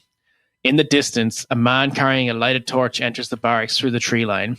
He plants his torch in the grassy lawn and proceeds toward the houses. As he gets closer, we can see it's Richard fucking Alpert. He's back. Gotta be the best dressed savage that has ever. Yes. Yeah. Right? Always dapper. When you don't age, you. Dude is looking slick. Juliet winces and then turns towards Sawyer, who says, "Uh-oh." I love it. The front door of a house opens and Horace comes out, walking out with his hands in his Dharma jumpsuit. He says, "Hello, Mr. Alpert." And Richard replies, "Hello, Mr. Goodspeed." Horace says Alpert should have announced his visit because they would have turned the fences off. Richard says, "That fence may keep other things out, but not us. What? The only thing that does keep us out, Horace, is our truce, which you've now broken." Horace denies knowledge of a broken truce, and Richard inquires about his men, while Miles peers out the window. Miles can't hear them, but watches Richard raise a finger, and then Horace raises his hand in a lively debate. Miles turns to the group and suggests getting on the submarine isn't that bad of an idea. Sawyer replies, "Hold your horses, Bonsai." Oh my God. just gonna breeze past that one. Oh Yeah. no. No one's getting on a sub. Just then, Horace bursts through the door with Phil close behind him and says, "Okay, LaFleur, how well did you bury those bodies?" Sawyer replies, "Well, that depends on how hard he looks." We put like 3 rocks and 6 leaves over them, but it's fine. Yeah. We put the picnic blanket over them. Horace sighs and tells Phil to call the Arrow and to let them know they're at condition 1 and need to take the heavy ordnance and ensure the fence is at maximum. Whoa. Wow. Phil agrees and leaves just as Sawyer asks to speak to Hoyer's buddy with the eyeliner. Oh, hold on, though. I love Hold this on. acknowledgement. Why didn't Horace go, how the fuck do you know what his eyes look like? Hello? Hey, I'm a salvage captain. I got good eyes. Yeah. I'm Creole. You can see. We're known for our keen night vision.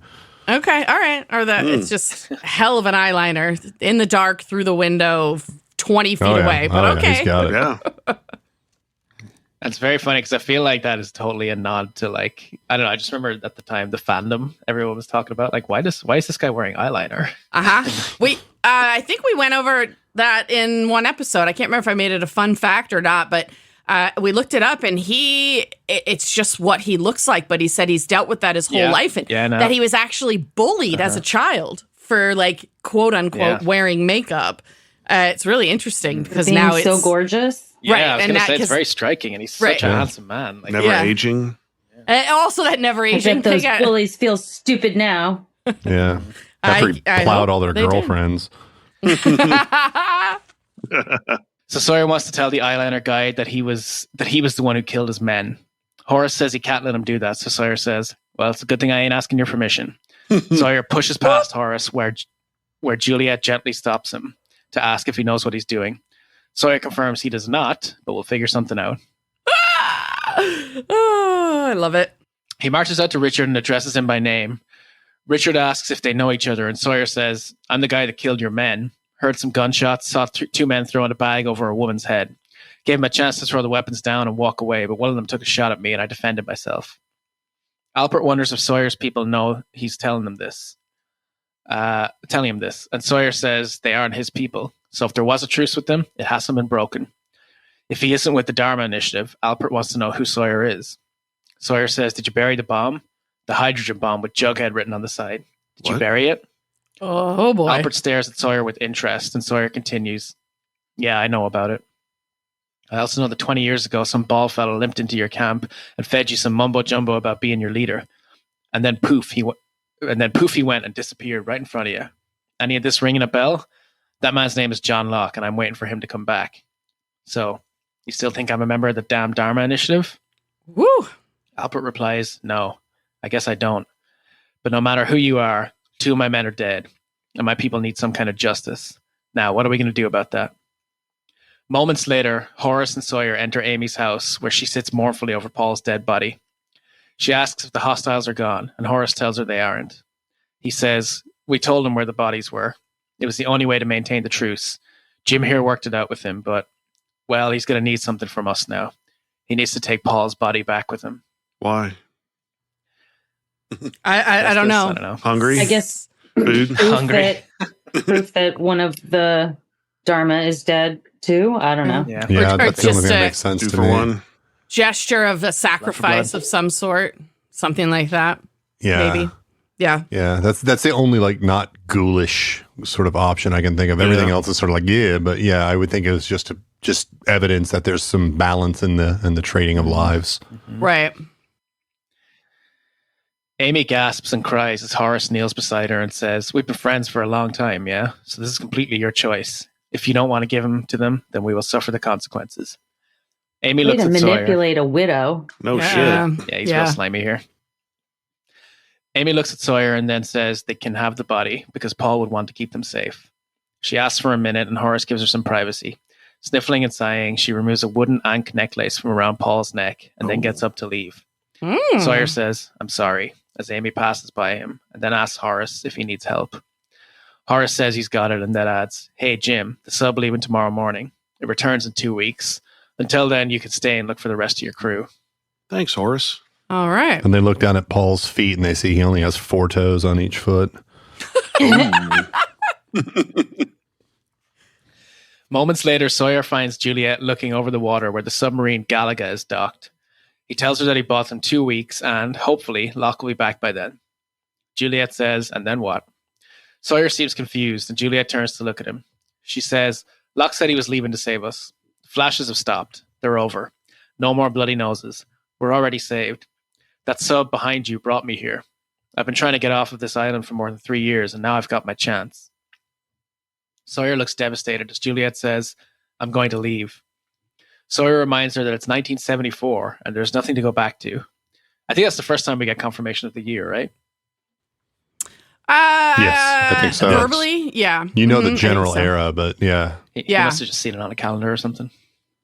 Sure. Yeah. That would be kind of an awkward question to ask, you know? Oh, what year is it? Yeah. Yeah. Juliet says that's not a reason not to go. So Sawyer says, "Well, what about me? You really going to leave me here with the mad scientist and Mr. I speak to dead people?" And Jin, who's a hell of a nice guy, but not exactly the greatest conversationalist. Oh my god. Juliet smiles and says he'll be fine, but a very sincere Sawyer asks, "Maybe, but who's going to get my back?" A touched Juliet looks at him and he gives her a self-conscious smile and says, "Come on, just give me 2 weeks. That's all I'm asking. 2 weeks."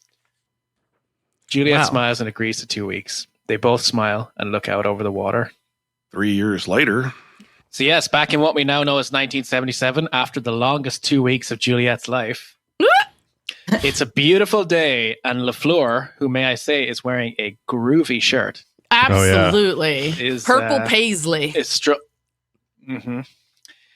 strolling down a path through the barracks. He notices a dainty yellow flower, picks it, sniffs it, and smiles. Such an idyllic feel to the scene. Yes. Yeah. It's adorable. A moment later, he enters a barracks home where the table is set for dinner with a vase full of flowers and some Dharma wine. He says, something smells good. Juliet, moving pasta from the pot to the strainer, says, hey there. The counters are covered with food prep. Sawyer leans against the wall and then presents the flower he picked with a smile across his face. Juliet throws her arms open and says, is that for me? He tells her she was amazing today as she takes the flower and hugs him. Ooh. She says, thank you for believing in me, and then plants a kiss on his lips. He kisses her back and she says, I love you. Sawyer replies, ooh, I love you too. And I don't think it's a con. They're just setting this up. It's so, they make it look so perfect and feel so good because they're about to flip it on you.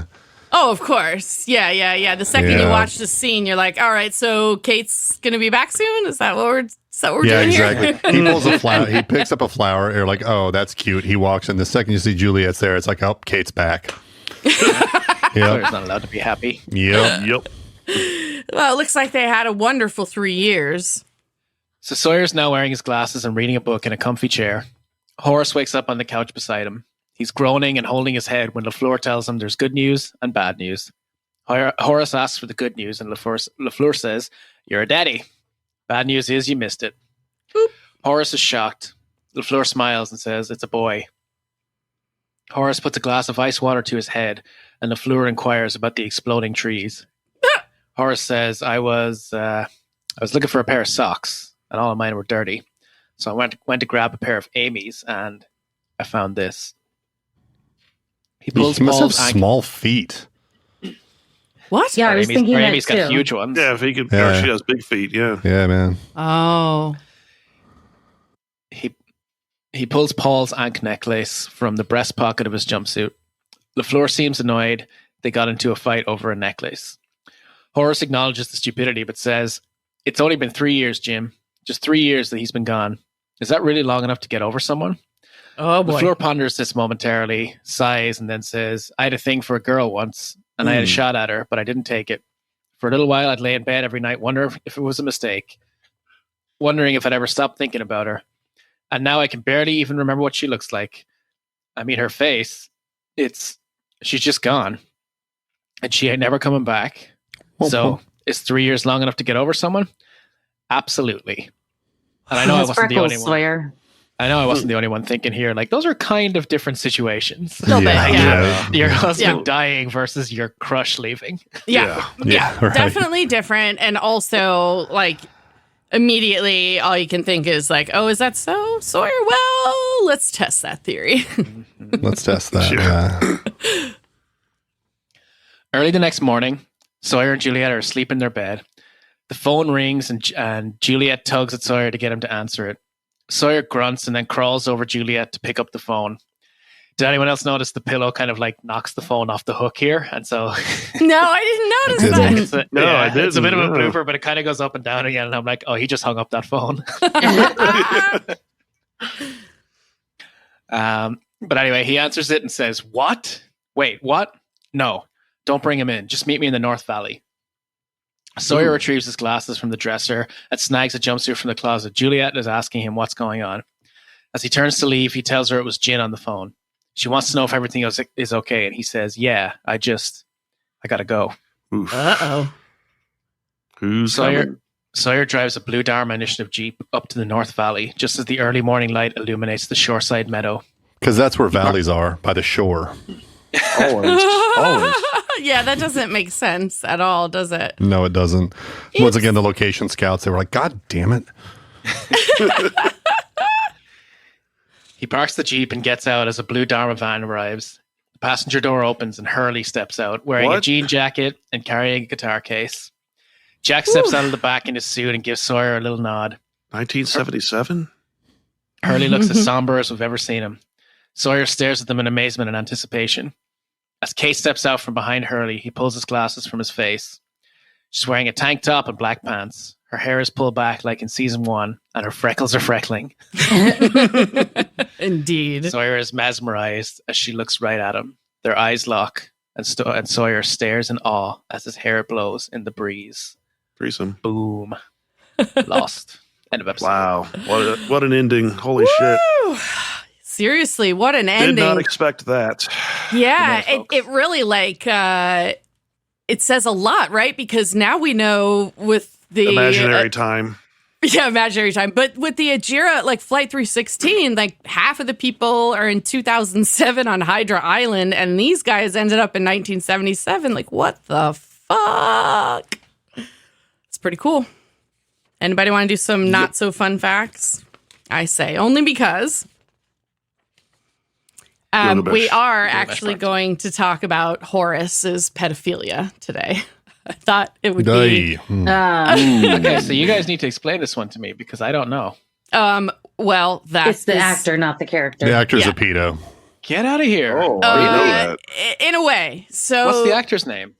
Doug Hutchinson. Oh, I do know about this. He married the fucking plastic lady, right? I remember this. So we're going to get into it because our fun facts are on grooming. Yes. And that lady, as you referred to her, Courtney Stodden, is non-binary and does use she or they pronouns. At the time that this happened, she was identifying only as a woman because she was a child and had not come to that yet. So here's what we're going to talk about. Grooming today. And you know what? This, by the way, episode comes out on Valentine's Day, which was kind of a coincidence that I realized that Sawyer and Juliet's love story was going to come out on Valentine's Day. But now we're going to talk about some non-romantic relationship. In May 20th, 2011, Doug Hutchinson, also known as Horace, was 51 years old when he married his third spouse, Courtney Stodden, who was 16 at the time. Yeah, I did some research on this and kind of some of the stuff that I found. This is solely my opinion, but it appeared to me that Courtney's mother was sort of like a Hollywood mom and was a little bit of supporting some things that I don't think like a child should have been doing. So she'd been modeling since a child. She was a child. She had a website that was pretty racy by the age of 16 with some of her modeling. On her website at 16, she was also listed as 36, 23, 35 at 5'3". And she hosted a cable access TV show produced by like a North Beach community TV or something. She was winning pageants and stuff. So she was sort of like, you know, a pageant kid. And it looked to me like it didn't shock me that she was able to be groomed into this relationship. So according to Doug Hutchinson, she had been groomed her whole life. That's what I'm saying. It's like she was already primed sort of, I think, by the parent and it just... Then she was just passed off. And as you will learn, her mother did sanction, the relationship. Damn. Yeah. So, according to Hutchinson, his agent quit, his family disowned him, received death threats, and he was labeled a pedophile as a result of this marriage. He's quoted as saying, "And when it comes to my marriage with Courtney, I take full responsibility. She was 16 and I was 50, so I knew our union was going to turn heads. But I didn't realize the impact it would truly have. I didn't realize that in marrying Courtney, my manager would drop me, my agent would drop me. I was blacklisted. I was blackballed from casting directors. I shot my career in the head for love." At first, Courtney and I kind of rode on it. Once it was public, our marriage, and we started getting that backlash, instead of running away from it, we decided to embrace it. We got a lot of hate mail. I got death threats. We were both called vicious names and seen as villains in the press. Instead of running away from it, we decided to embrace it. We thought, we're in love. Deal with it. If you don't like it, that's your prerogative, but we're in love. I'm not sure why none of us truthfully expected the tidal wave. We are certainly not the first May-December romance, especially in Hollywood. And the same people who called her a slut, a whore, and a gold digger forgot they were throwing insult after insult to a 16-year-old. It's hard to hear him try to defend her while he was also like violating her. It's pretty fucked up. That is some mental gymnastics there to literally take her age as like, this is why you shouldn't be treating her this way, but be completely like missing blinding that out to his own behavior. Like it's right. Unbelievable. Yeah. Really, really, yes, really pretty incredible. He went on to say, Courtney and I got married legally in a church to consummate our union. One of the reasons I fell in love with Courtney is that one of the things we did have in common is that we are Christians. We talked about that a lot in our initial email exchanges. I was raised Catholic. I fell out of my faith for a long time. And then when we married, we went to church together. We became very close with the pastor and his wife. Those were some of the most wonderful memories I have of being married to Courtney. Our Sundays, that was our ritual. So... I just feel like, should the pastor have not done that? I don't know. Maybe not. It's God's will. Yeah, something like that. So Courtney has since written a book. And that book, oh shit, I lost the title. I'll find it in a second. But she does talk a lot about, in hindsight, how she was and did feel groomed.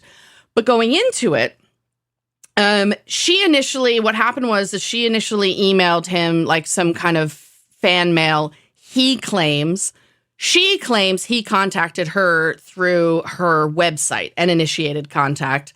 I don't know that anybody has discerned the truth on that. But basically, he says he fell in love with her. He thought that she was in her late 20s, didn't know that she was 16 until he fell in love with her. And then messaged her mother and said that he was in love with her daughter. And the email that he sent to the mother said, I know this is crazy, but your 16-year-old daughter and I are falling for each other. And I need you and your husband to be aware of this. If it makes you uncomfortable, I will step away. And at this point, the mother emailed him back and said, Doug, I've been monitoring every email between you and Courtney. You've been nothing but stand-up, honest, and respectful to our daughter. We have absolutely no problem with this at all. And once the parents gave the green light, they pursued the relationship. Wow. All of the adults in the situation completely failed this poor child. Yes, and Absolutely. she does write about that and does say that later. So, they got married after a few months, and most of that contact was online. So pretty much once they met in person, they just got married. Here's an interesting quote, I thought, from Doug Hutchinson. When asked why he married her after only months of courting, mostly online, Hutchinson said, Didn't want her to get too old.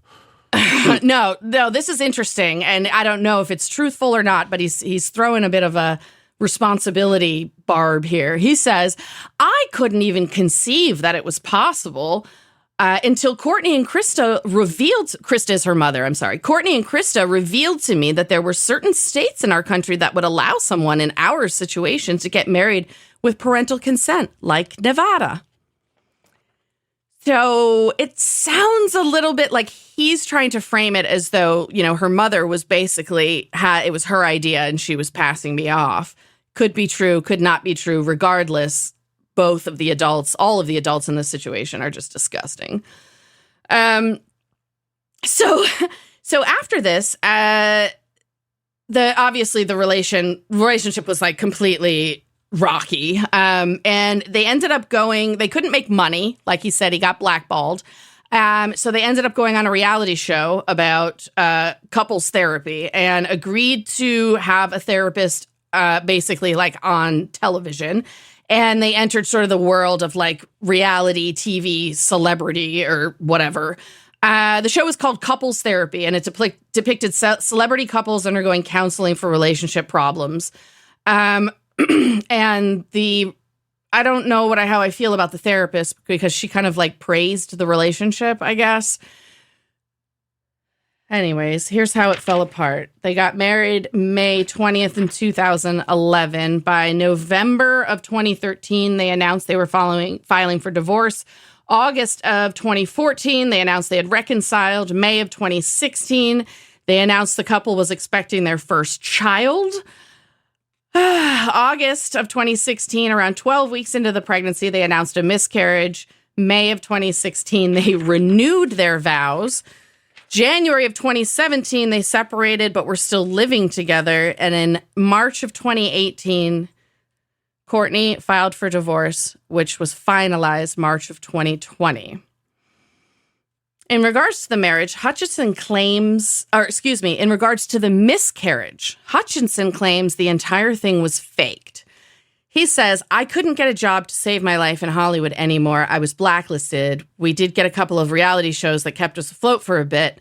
We had burned through all of my savings. I went bankrupt. We were trying to build her credit. We were desperate. Honestly, I don't even know if we could have paid the rent next month. It got that severe. So Courtney came up with a strategy. I don't blame her for this. I don't blame her for anything. It might sound odd, but I still love Courtney very, very much. I'm not in love with her anymore, but I do wish her the best. I'm not trying to blame her, but it was her idea. She wanted to convince the public that she was pregnant so we can get paid for interviews and possibly a reality show. It was all about survival. It was all about a way to make rent, to pay bills. It was desperation. Again, don't know what to about believe maybe just there. Getting a job. Yeah, right. Like it's like if I can't Seriously. act, I can't work. Yeah, exactly. Like Yeah. go And sorry, get reality TV, that's not acting. That's being a shill. Yeah. So I imagine once you're these people kind are of scum. in the door of Hollywood, like you can't really conceive of yourself being outside of it. You know what I mean? yeah, These people are egotistical on a certain level. Yeah, they are. They have feel, to be. they feel Narcissism. above. right. I'm too good for a regular job. Yeah, Right. yeah. Yeah. Agreed.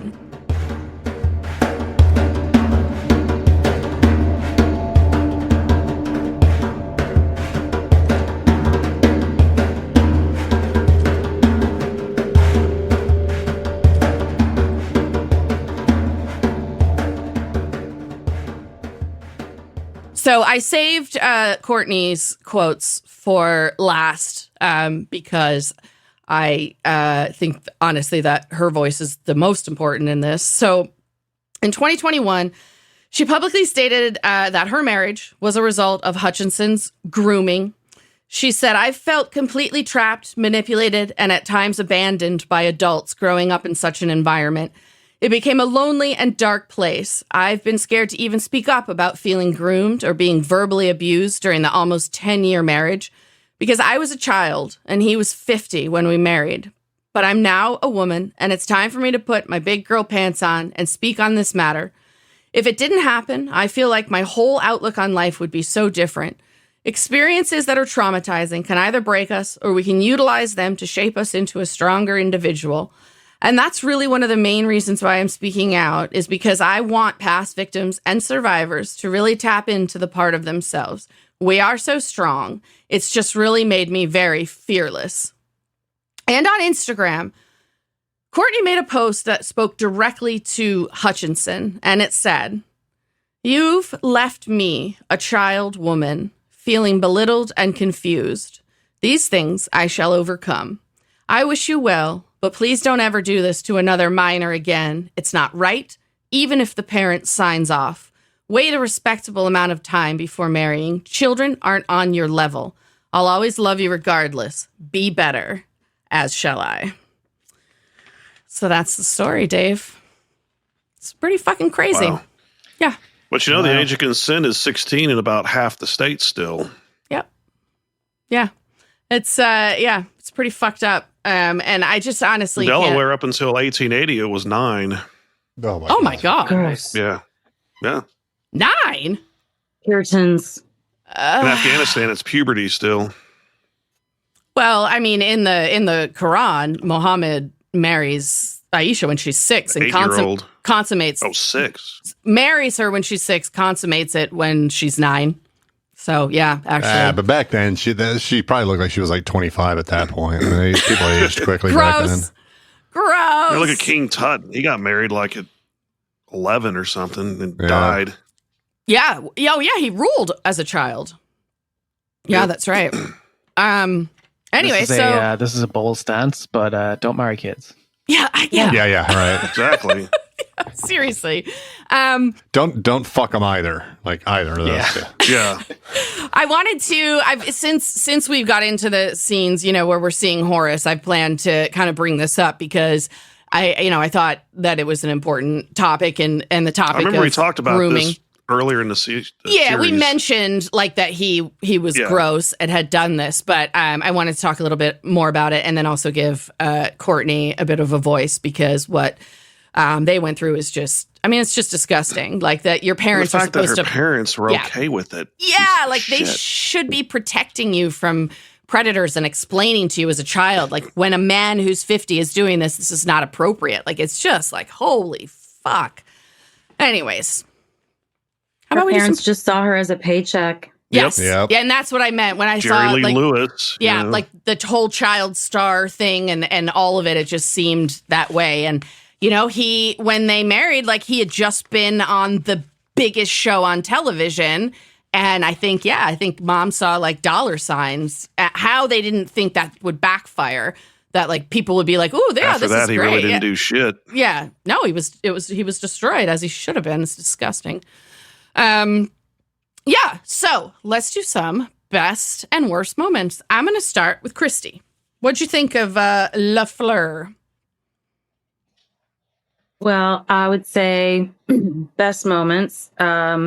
Sawyer and Juliet's faces when Amy's baby is delivered safely. Mm-hmm. And Richard Alpert's face when Sawyer asks him if he buried the bomb. Yeah. Yep. I like that. That was pretty great. Worst moment, Horace being a total asshole about Amy having Paul's necklace. Like even if she was over him, she was a widow. Of course she would have some, physical objects in connection to the person who she was married to. So it's not like she had the necklace of some guy that she had an affair with or something like that. Like it was her fucking husband who died. Well, and she wasn't even wearing it. It was in her sock drawer. He's just an insecure little man. Yeah. If you're jealous of a dead husband, you have some serious fucking problems. That's fucked up. Yeah. And then I said it before, Juliet's face when Daniel tells her that Charlotte died. But then also Daniel's face when he sees baby Charlotte just kind of got me. So those were my best and worst moments. All right. Ben, what about you? My best and worst moment were the same. Oh. That was Horace lighting a piece of dynamite in his mouth. Pretty great. Valid. That's valid. Good what about answer. You, Dave? Okay, so a lot of my best moments were mostly just the zingers. A lot of honorable mentions. Coconut Telegraph, Miles calling the group out on their lack of ideas. Sawyer saying they'll build new stuff. Juliet's quick draw, I thought was really dope. And right. Miles saying by now he's probably explaining time travel to him. So good. All great. A lot of great nuggets. But my favorite in this one. Yeah. But my favorite one, for some reason, it just made me chuckle the most, was when Sawyer goes, "It's Creole," because he seemed it was such a vulnerable moment for Sawyer because he seemed so self-conscious that he just had to explain himself somehow. Yeah. You know what I mean? Got like because it's like, I know what I'm doing, guys. Okay, it's Creole. Like nobody was asking that.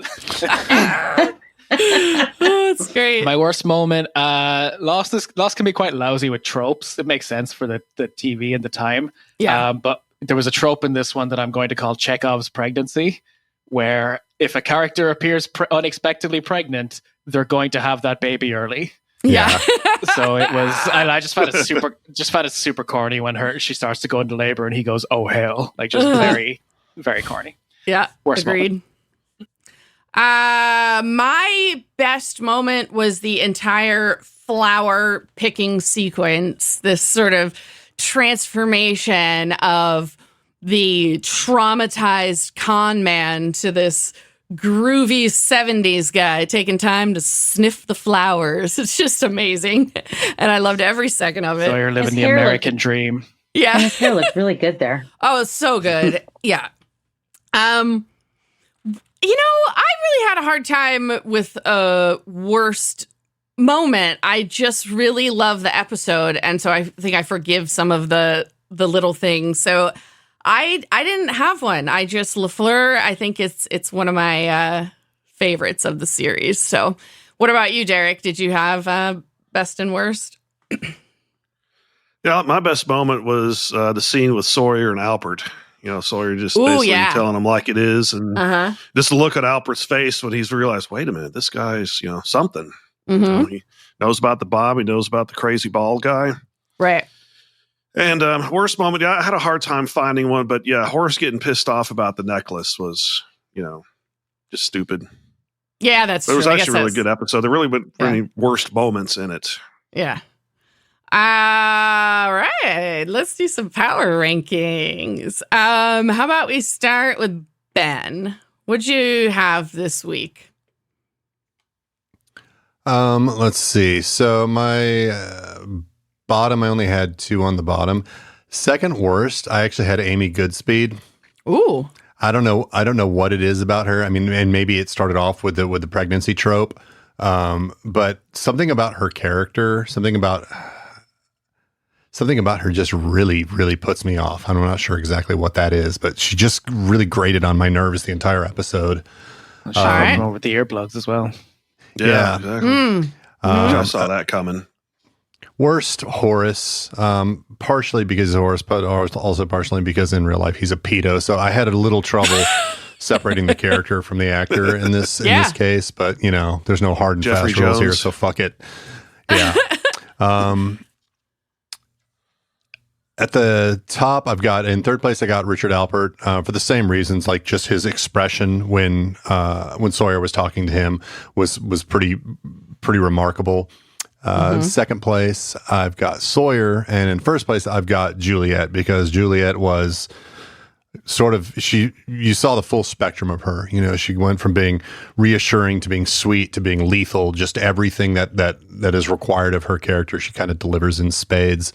Yeah. So yeah, for that reason, I'm also going to plow Juliet this week because, yeah. Romantic. Now, I'm going to kill Jerry. Oh, yeah, okay. Exactly. You're mad at Jerry? That's right. I'm going to kill Jerry, but I'm going to kill Jerry only because the actor Kevin Rankin was also in Breaking Bad. He played one of like Uncle Jack's, I don't know, what were they, sort of Aryan Brotherhood, sort of hick dudes with a mustache or whatever, and he's greasy and just gross. So again, having trouble sort of separating the characters from other characters. So you're killing a Breaking Bad character this week. I'm killing a Breaking Bad character because he was so gross he needed to die twice. Okay, that's valid.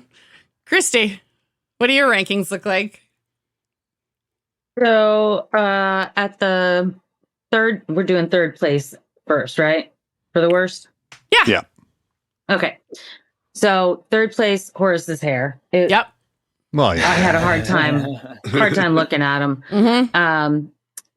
In second place, I have Phil. I just don't care for him. And then the worst of the worst is Horace. In my top 3, I actually have Miles in third place. Oh, wow. He's not awful here, No, like especially in the 1970s, he's just kind of like, okay, well, yeah, you're the boss. Right. He's just going along with everything and not being a dick. He's acknowledged his place. Exactly. I'm gonna predict we might see Miles a few more times in the top in the next few episodes, because his centric episode is coming up. So they give, how they do that. They ramp up a character. You see more of them. You get little pieces, and then you get their episode. So in the next few, Miles, he gets a lot of the good lines, and he's very much like you're describing. So I think he might end up in the top a little bit. Yeah. Do we see some of his formative "I see dead people" sort of years? I'm very excited for his episode. It's really good. And he's got some good banter coming up with a certain jean-jacketed individual that's just returned from to the island. Indeed. Nice. Oh. Indeed. A new buddy comedy coming up. In second place, I have Sawyer. He was awesome in this episode. I loved him in this episode. And I only put him in second place because Juliet is in first place for me. She actually saved lives in this episode. True. So aside from her being super awesome, she saved lives. So she's number one. For my fuck, Juliet and Sawyer looked super cozy in that bed together, so I'm just gonna get in there with them. And gonna make this awkward, y'all. Yep. Don't mind me. Right. And I will kill Horace's hair. Yeah. I also had Horace's hair as my third worst. Yeah.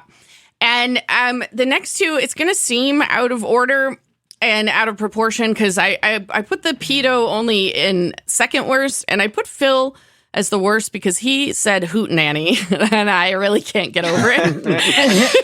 That word feels racist for some reason, doesn't it? Yeah, right. It does, actually, yeah. No, I looked it up, and it's basically like a folk festival is what a hootenanny is. It sounds like a minstrel show. Yeah, I just couldn't. I really couldn't abide that. So he was my number one worst.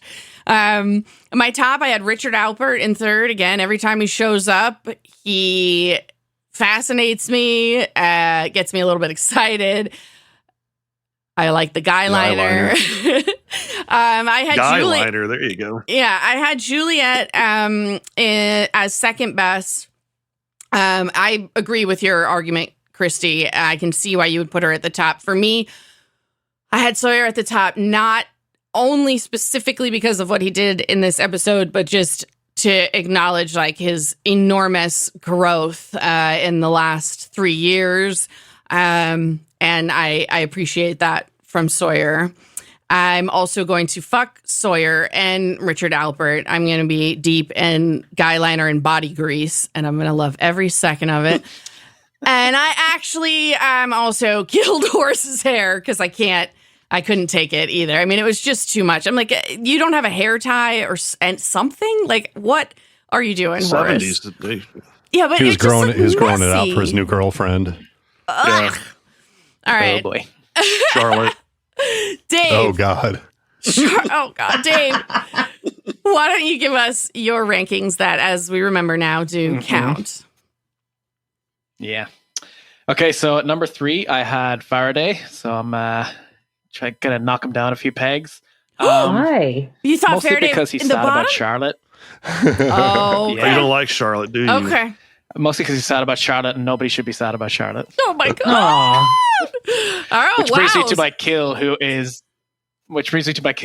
Charlotte as a child, because we could just avoid this whole. We could avoid everything. You and Lacey, child killers. Yeah, that's why he was so worried. He's like, oh, I got this controversial thing, but when I saw it and I told Ben, I was like, Dave killed a child and he doesn't know that Aaron's been in the bottom for like 5 weeks. My number 2 worst is Horace, and this is I had totally forgotten about the pedo thing. I just picked him because he's trying to be like a real sleazy widow fucker in that one scene. I thought, I mean, he's already making moves on Amy, and Paul's body's not even cold. But now it's funny because Horace is like, could anyone be more sleazier? And Doug Hutchinson is like, hold my beer. Yeah. Yeah, Amy's too old. Yeah. Oh, yes. Hold my Dharma Initiative beer. Oh God. Number 1, I got the intern doctor, because come on, buddy, you're an internist. You're never going to make obstetrician that way. Get in there. Get stuck in there. And you're a shitty actor. Oh my gosh. So I want to go on to my fuck here because I try not to double up. So this is why this person is not in my top 3, but she was awesome. And I also want to address the allegations that I only fuck men on this podcast, which is probably up until now been true. Yeah. But this week I'm going with my boner and I'm fucking Juliet because she was hot in this episode, man. Yeah. She that quick draw was amazing where she shot the dude. And also there's something about, and this is kind of something I think I just realized about myself today, but like a lady mechanic is hot. Oh, okay. Right? Like something about it. And like, as I'm speaking as someone who's not handy or like mechanically inclined at all, like I think it just kind of boils my potato, you know? Nice. How very Irish of you. Yeah, it's from The Simpsons. You won't be here with us next week when we do Namaste, but I'm not going to spoil it for Derek, but there's going to be some more sexy mechanic stuff going on there, I think. Mm-hmm. All right. So anyway, all the recognition as well that Juliet, like if there was any justice in the world, she would be in my top 3. But apparently, my wanting to have sex with her excludes her from that. So got it. We're still struggling with that sexism. Okay, so my top 3 characters are men, of course. Number 3 is Richard Alpert, like a lot of people. What I really liked about him in this episode is how badass he is, because that fucking shot of him coming in and planting the torch, like on his own, no visible backup at least, just like coming in, taking names, and saying like, oh, the Sonic fences, they can't keep me out. You know what I mean? Like what did he do? Did he burrow under somewhere? Like they're like the Jewish. He's immortal. He just can't die. They're like those Hasidic Jews in New York. They're digging tunnels. Do you guys remember that news story? Not on Saturday. Amazing way to start the year. My number 2 is Sawyer, just because he rocked in this episode. I want to give particular mention to his improvisation about the Black Rock. I was just like, that's good. That was well done. He absolutely. I mean, he showed his credentials before. You know, he cited his credentials. I used to lie for a living, and he nailed it. He did great. Totally. Though I feel like he did sort of paint himself into a corner by saying he was the ship's captain. Mm-hmm. That sort of claim might not live up to, or might not hold up to a whole lot of scrutiny. If you had any maritime folks aboard on the island. Yeah, do you know what a knot is? Yeah, they would have had to do a lot of like over those 3 years, especially within the first year, a lot of getting their story straight together, secret meetings and things like that. You know. Yeah. I think Sawyer knows his way around a boat, and I'll tell you why. Because he was conning wealthy women, which means he's probably out with them on their yachts or their sailboats or whatever else. He's got the lingo, because that's who he's going to be around, is wealthy women with boats. So, yeah. Same reason why Shannon knew how to tie knots, because she was conning guys who had sailboats. There's a difference between a salvage vessel and a sailboat, though. Well, yeah. No. You're not unfurling you're not tacking in your fucking salvage vessel, like. No, I get it, but what I'm saying is, like, he would just know maritime sort of terminology is going to be the same for those boats, I think. Yeah. Swapping the poop deck. Yes. Something like that. I thought I just had as well, that I always like saw this as like a funny little character trait, but it actually makes a lot of sense for Sawyer, is that he is an avid reader. He's always reading novels, and you got to think like that's got to be useful as a con man, right? Because you put yourself into the head of so many different characters that you can draw upon all the like fiction that you've read. Sure, there you go. He's read Moby Dick. We always see him reading the book. He's read Moby Dick. No, he knows. I'm currently reading Moby Dick. Yeah, are you really? Yeah, that's a weird coincidence. Have you ever read it before? Or? No, first time. I'm almost finished. Oh wow! I think we probably ever read that. I had to read it. I read it in school. I remember it's like 10th or 11th grade. Mm-hmm. I think we read it in 8th. It's a tough read. It is a tough read. Yeah. My number 1 is Miles, just because his zinger ratio in this episode was top notch. I think in all my honorable mentions for best moment earlier, like most of them were him. So gotta give it to my boy Miles. All right, Derek, round us out. What do your rankings look like? All right, my second worst, before I realized he was the pedo, was Horace. Everybody wants to justify this. Yeah. We all just like saying the word pedo as well. Yeah, pedo. Worst was Phil, just because he was a party pooper and he whined too much. Trying to break up the hootenanny. Yeah, that's right. We're on the clock. And my third best was Juliet. You know, she saved lives, including the baby. She delivered a living baby finally. Second was Richard Alpert, just for being so calm, just strolling into the village, and being cool about it. And his man-liner, as you called it. Guy-liner. Yeah. He's got like guy-liner and BDE going on at the same time. And my best was Sawyer, because he came up with the plan. He used his skills to join the Dharma Initiative, and so they can stay on the island until Locke returns. And I'm gonna fuck Juliet. You know that mechanic thing. You know you got you're onto something there. Yeah, I think so. And I'm gonna kill Horace's hair.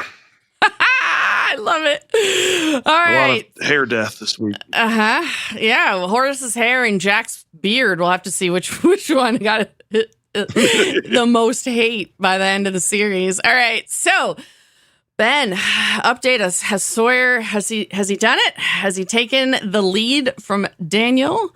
Actually, I guess we'll start in the bottom, but. Yeah, let's start at the bottom where there is literally no change at all. God damn it. And there hasn't really been.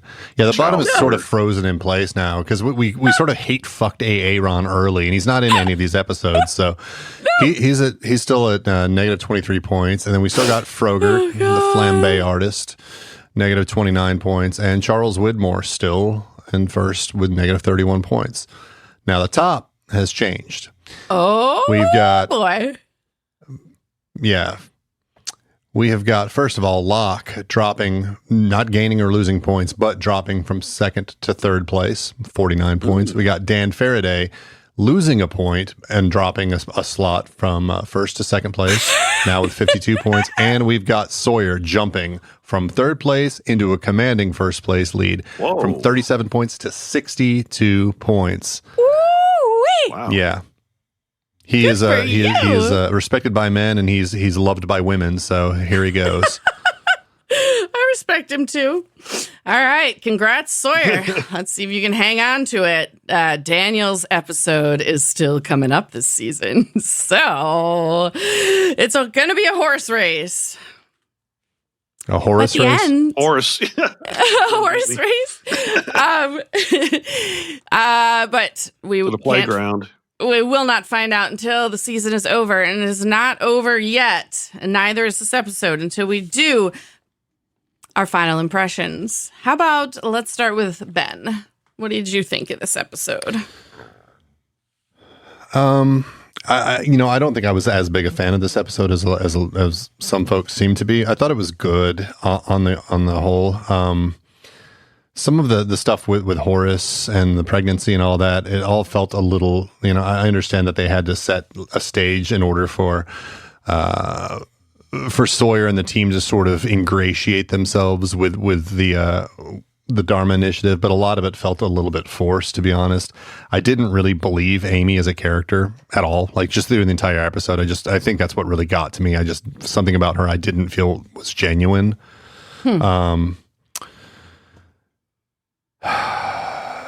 Yeah, I don't know. There was something missing in this episode for me. The only kind of standouts to me in this episode were Juliet, for the same reasons I said, why I gave her the top spot and plowed her. She showed amazing sort of bandwidth.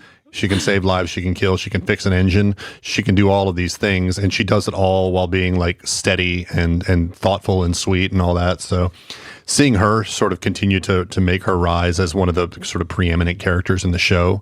The only, and one of the questions that I had was because we see the Ankh, and then we see as they skip back through time or whatever, and they see the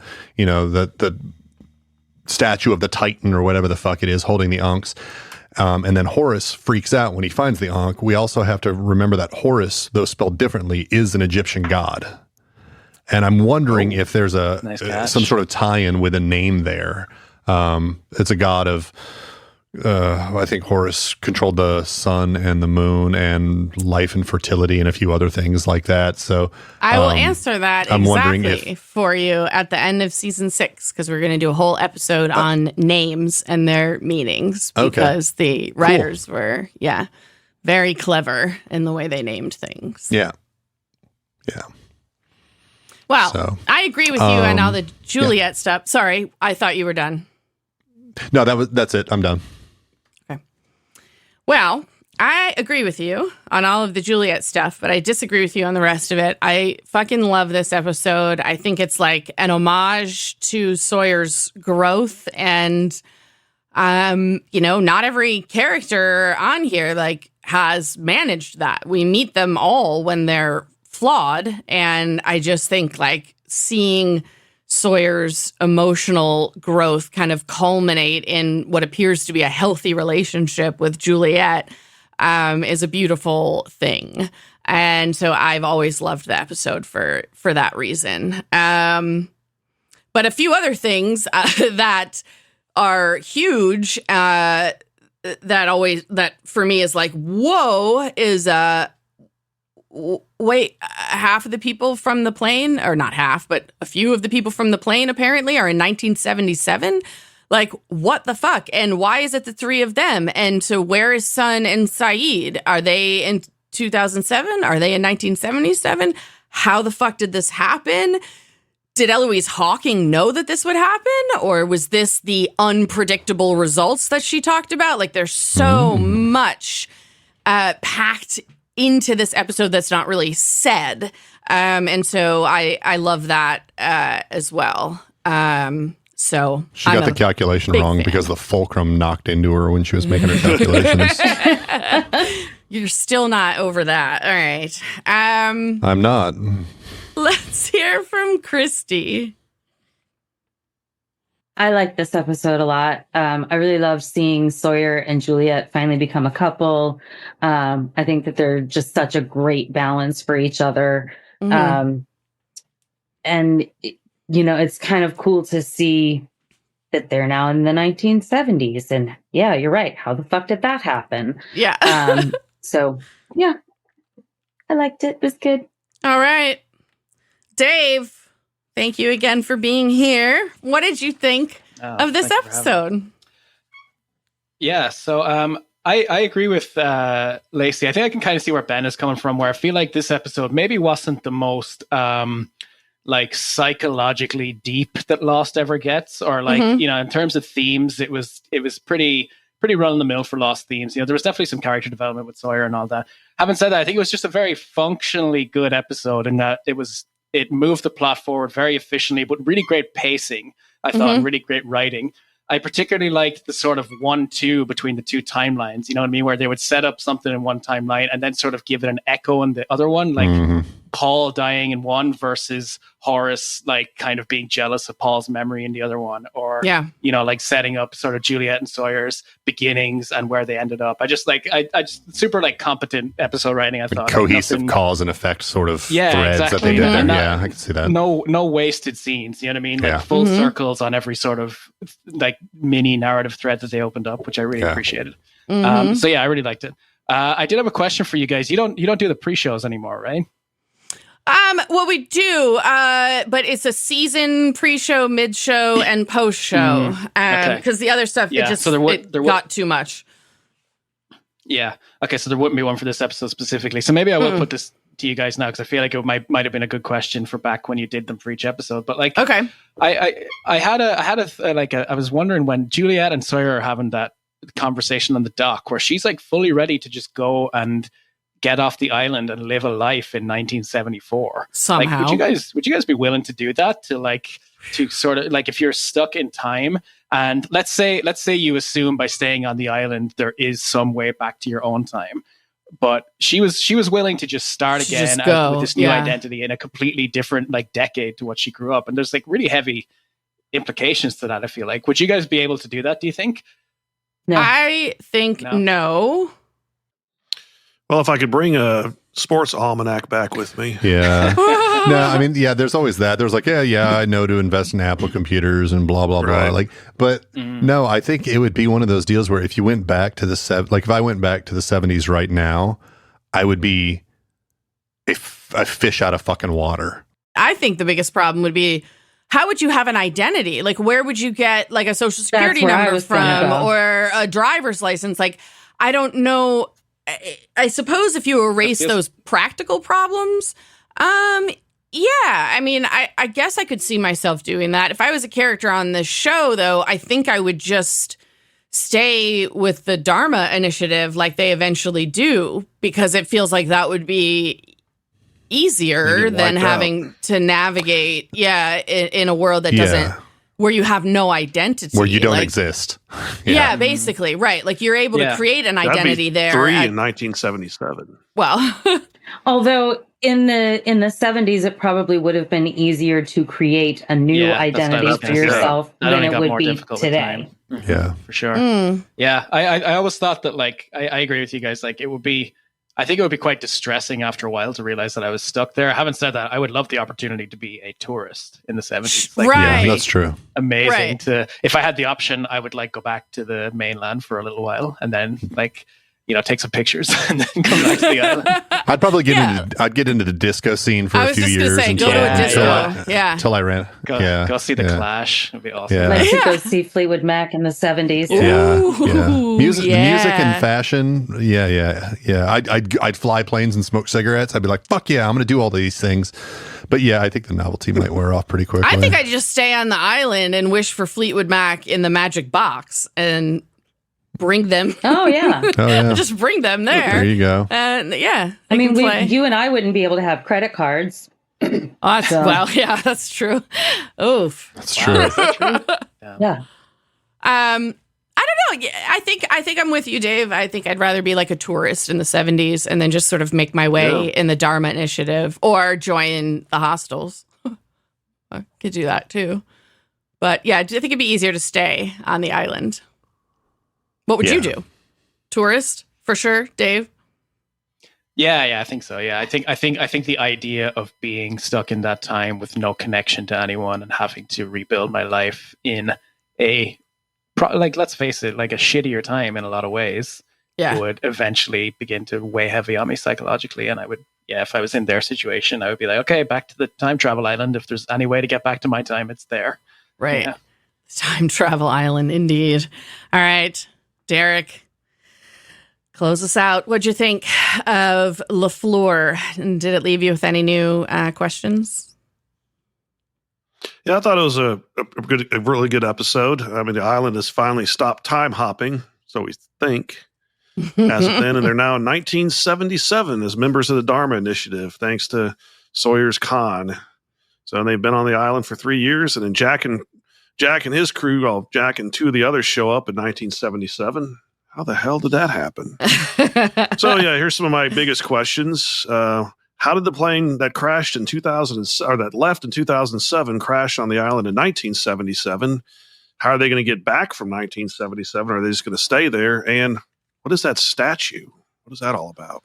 Yeah, I could add to that as well. Where is Faraday in 1977? Because we haven't seen him. What do you mean? He was in this episode. Yeah. Oh, not in 1977. Because in the back, sorry. 74 he was. Yeah. Right. Yes. That's true. We didn't see him. Conspicuously absent. Yeah. Dan Faraday, scientist. But we know he was there before a lot of this shit happened because we'd already seen him down in the mines. Right. Or down in where they were drilling. Is he in jail for touching up baby Charlotte? He married Charlotte. Age you can sit on the island is 0. Oh, he touched baby Charlotte and then Horace got jealous. Yep. Oh my God. Old enough to count, old enough to mount. I got to get him first. It's a Dharma Initiative like on Epstein's Island? Is that what's going on? Right. Oh, that's where it is. Oh, God. All right, Derek. Were you finished here? This episode's so long. Did you have anything else to say about the episode? More questions or nah? That's it. Those were them. All right. Well, those were lovely questions. And a lot of that stuff is going to be answered. Some is going to wait until next season, especially if we're talking about the statues. I think that's not till season 6, but it's definitely not next week. Next week, season 5, episode 9, it's called Namaste. And because we all know Ben hates this word, it's going to be his episode. I don't hate the word. I just don't trust anyone who uses it as a means of like, whatever it is. It was namaste. Whatever it is. Don't trust them. All right. So it's a Dharma Initiative episode and it's a Ben episode. And next week, we all join the Dharma Initiative and we find out maybe where some of our other survivors are in time. We'll see you then, guys. Happy Valentine's Day. Thank you, Dave, for being here. And thank you for having me, folks. Thanks, as Dave. always, it was Thanks, great. Dave. If your listeners want to retread the first season and a half of Lost with a couple Irish lads, Lost the plot. Do it. Awesome. All right, guys. Next week. Namaste. Goodbye. Namaste. Bye. Goodbye.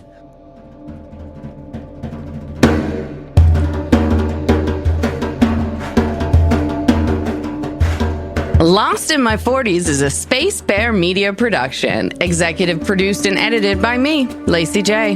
Sound engineering, editing, and original music by Benjamin Trimp. Like and follow Lost in My 40s on Facebook and SpaceBear_Media on Instagram and Threads. Plus, follow Space Bear Media on YouTube for extra video content. Or for everything in one place, go to spacebearmedia.com.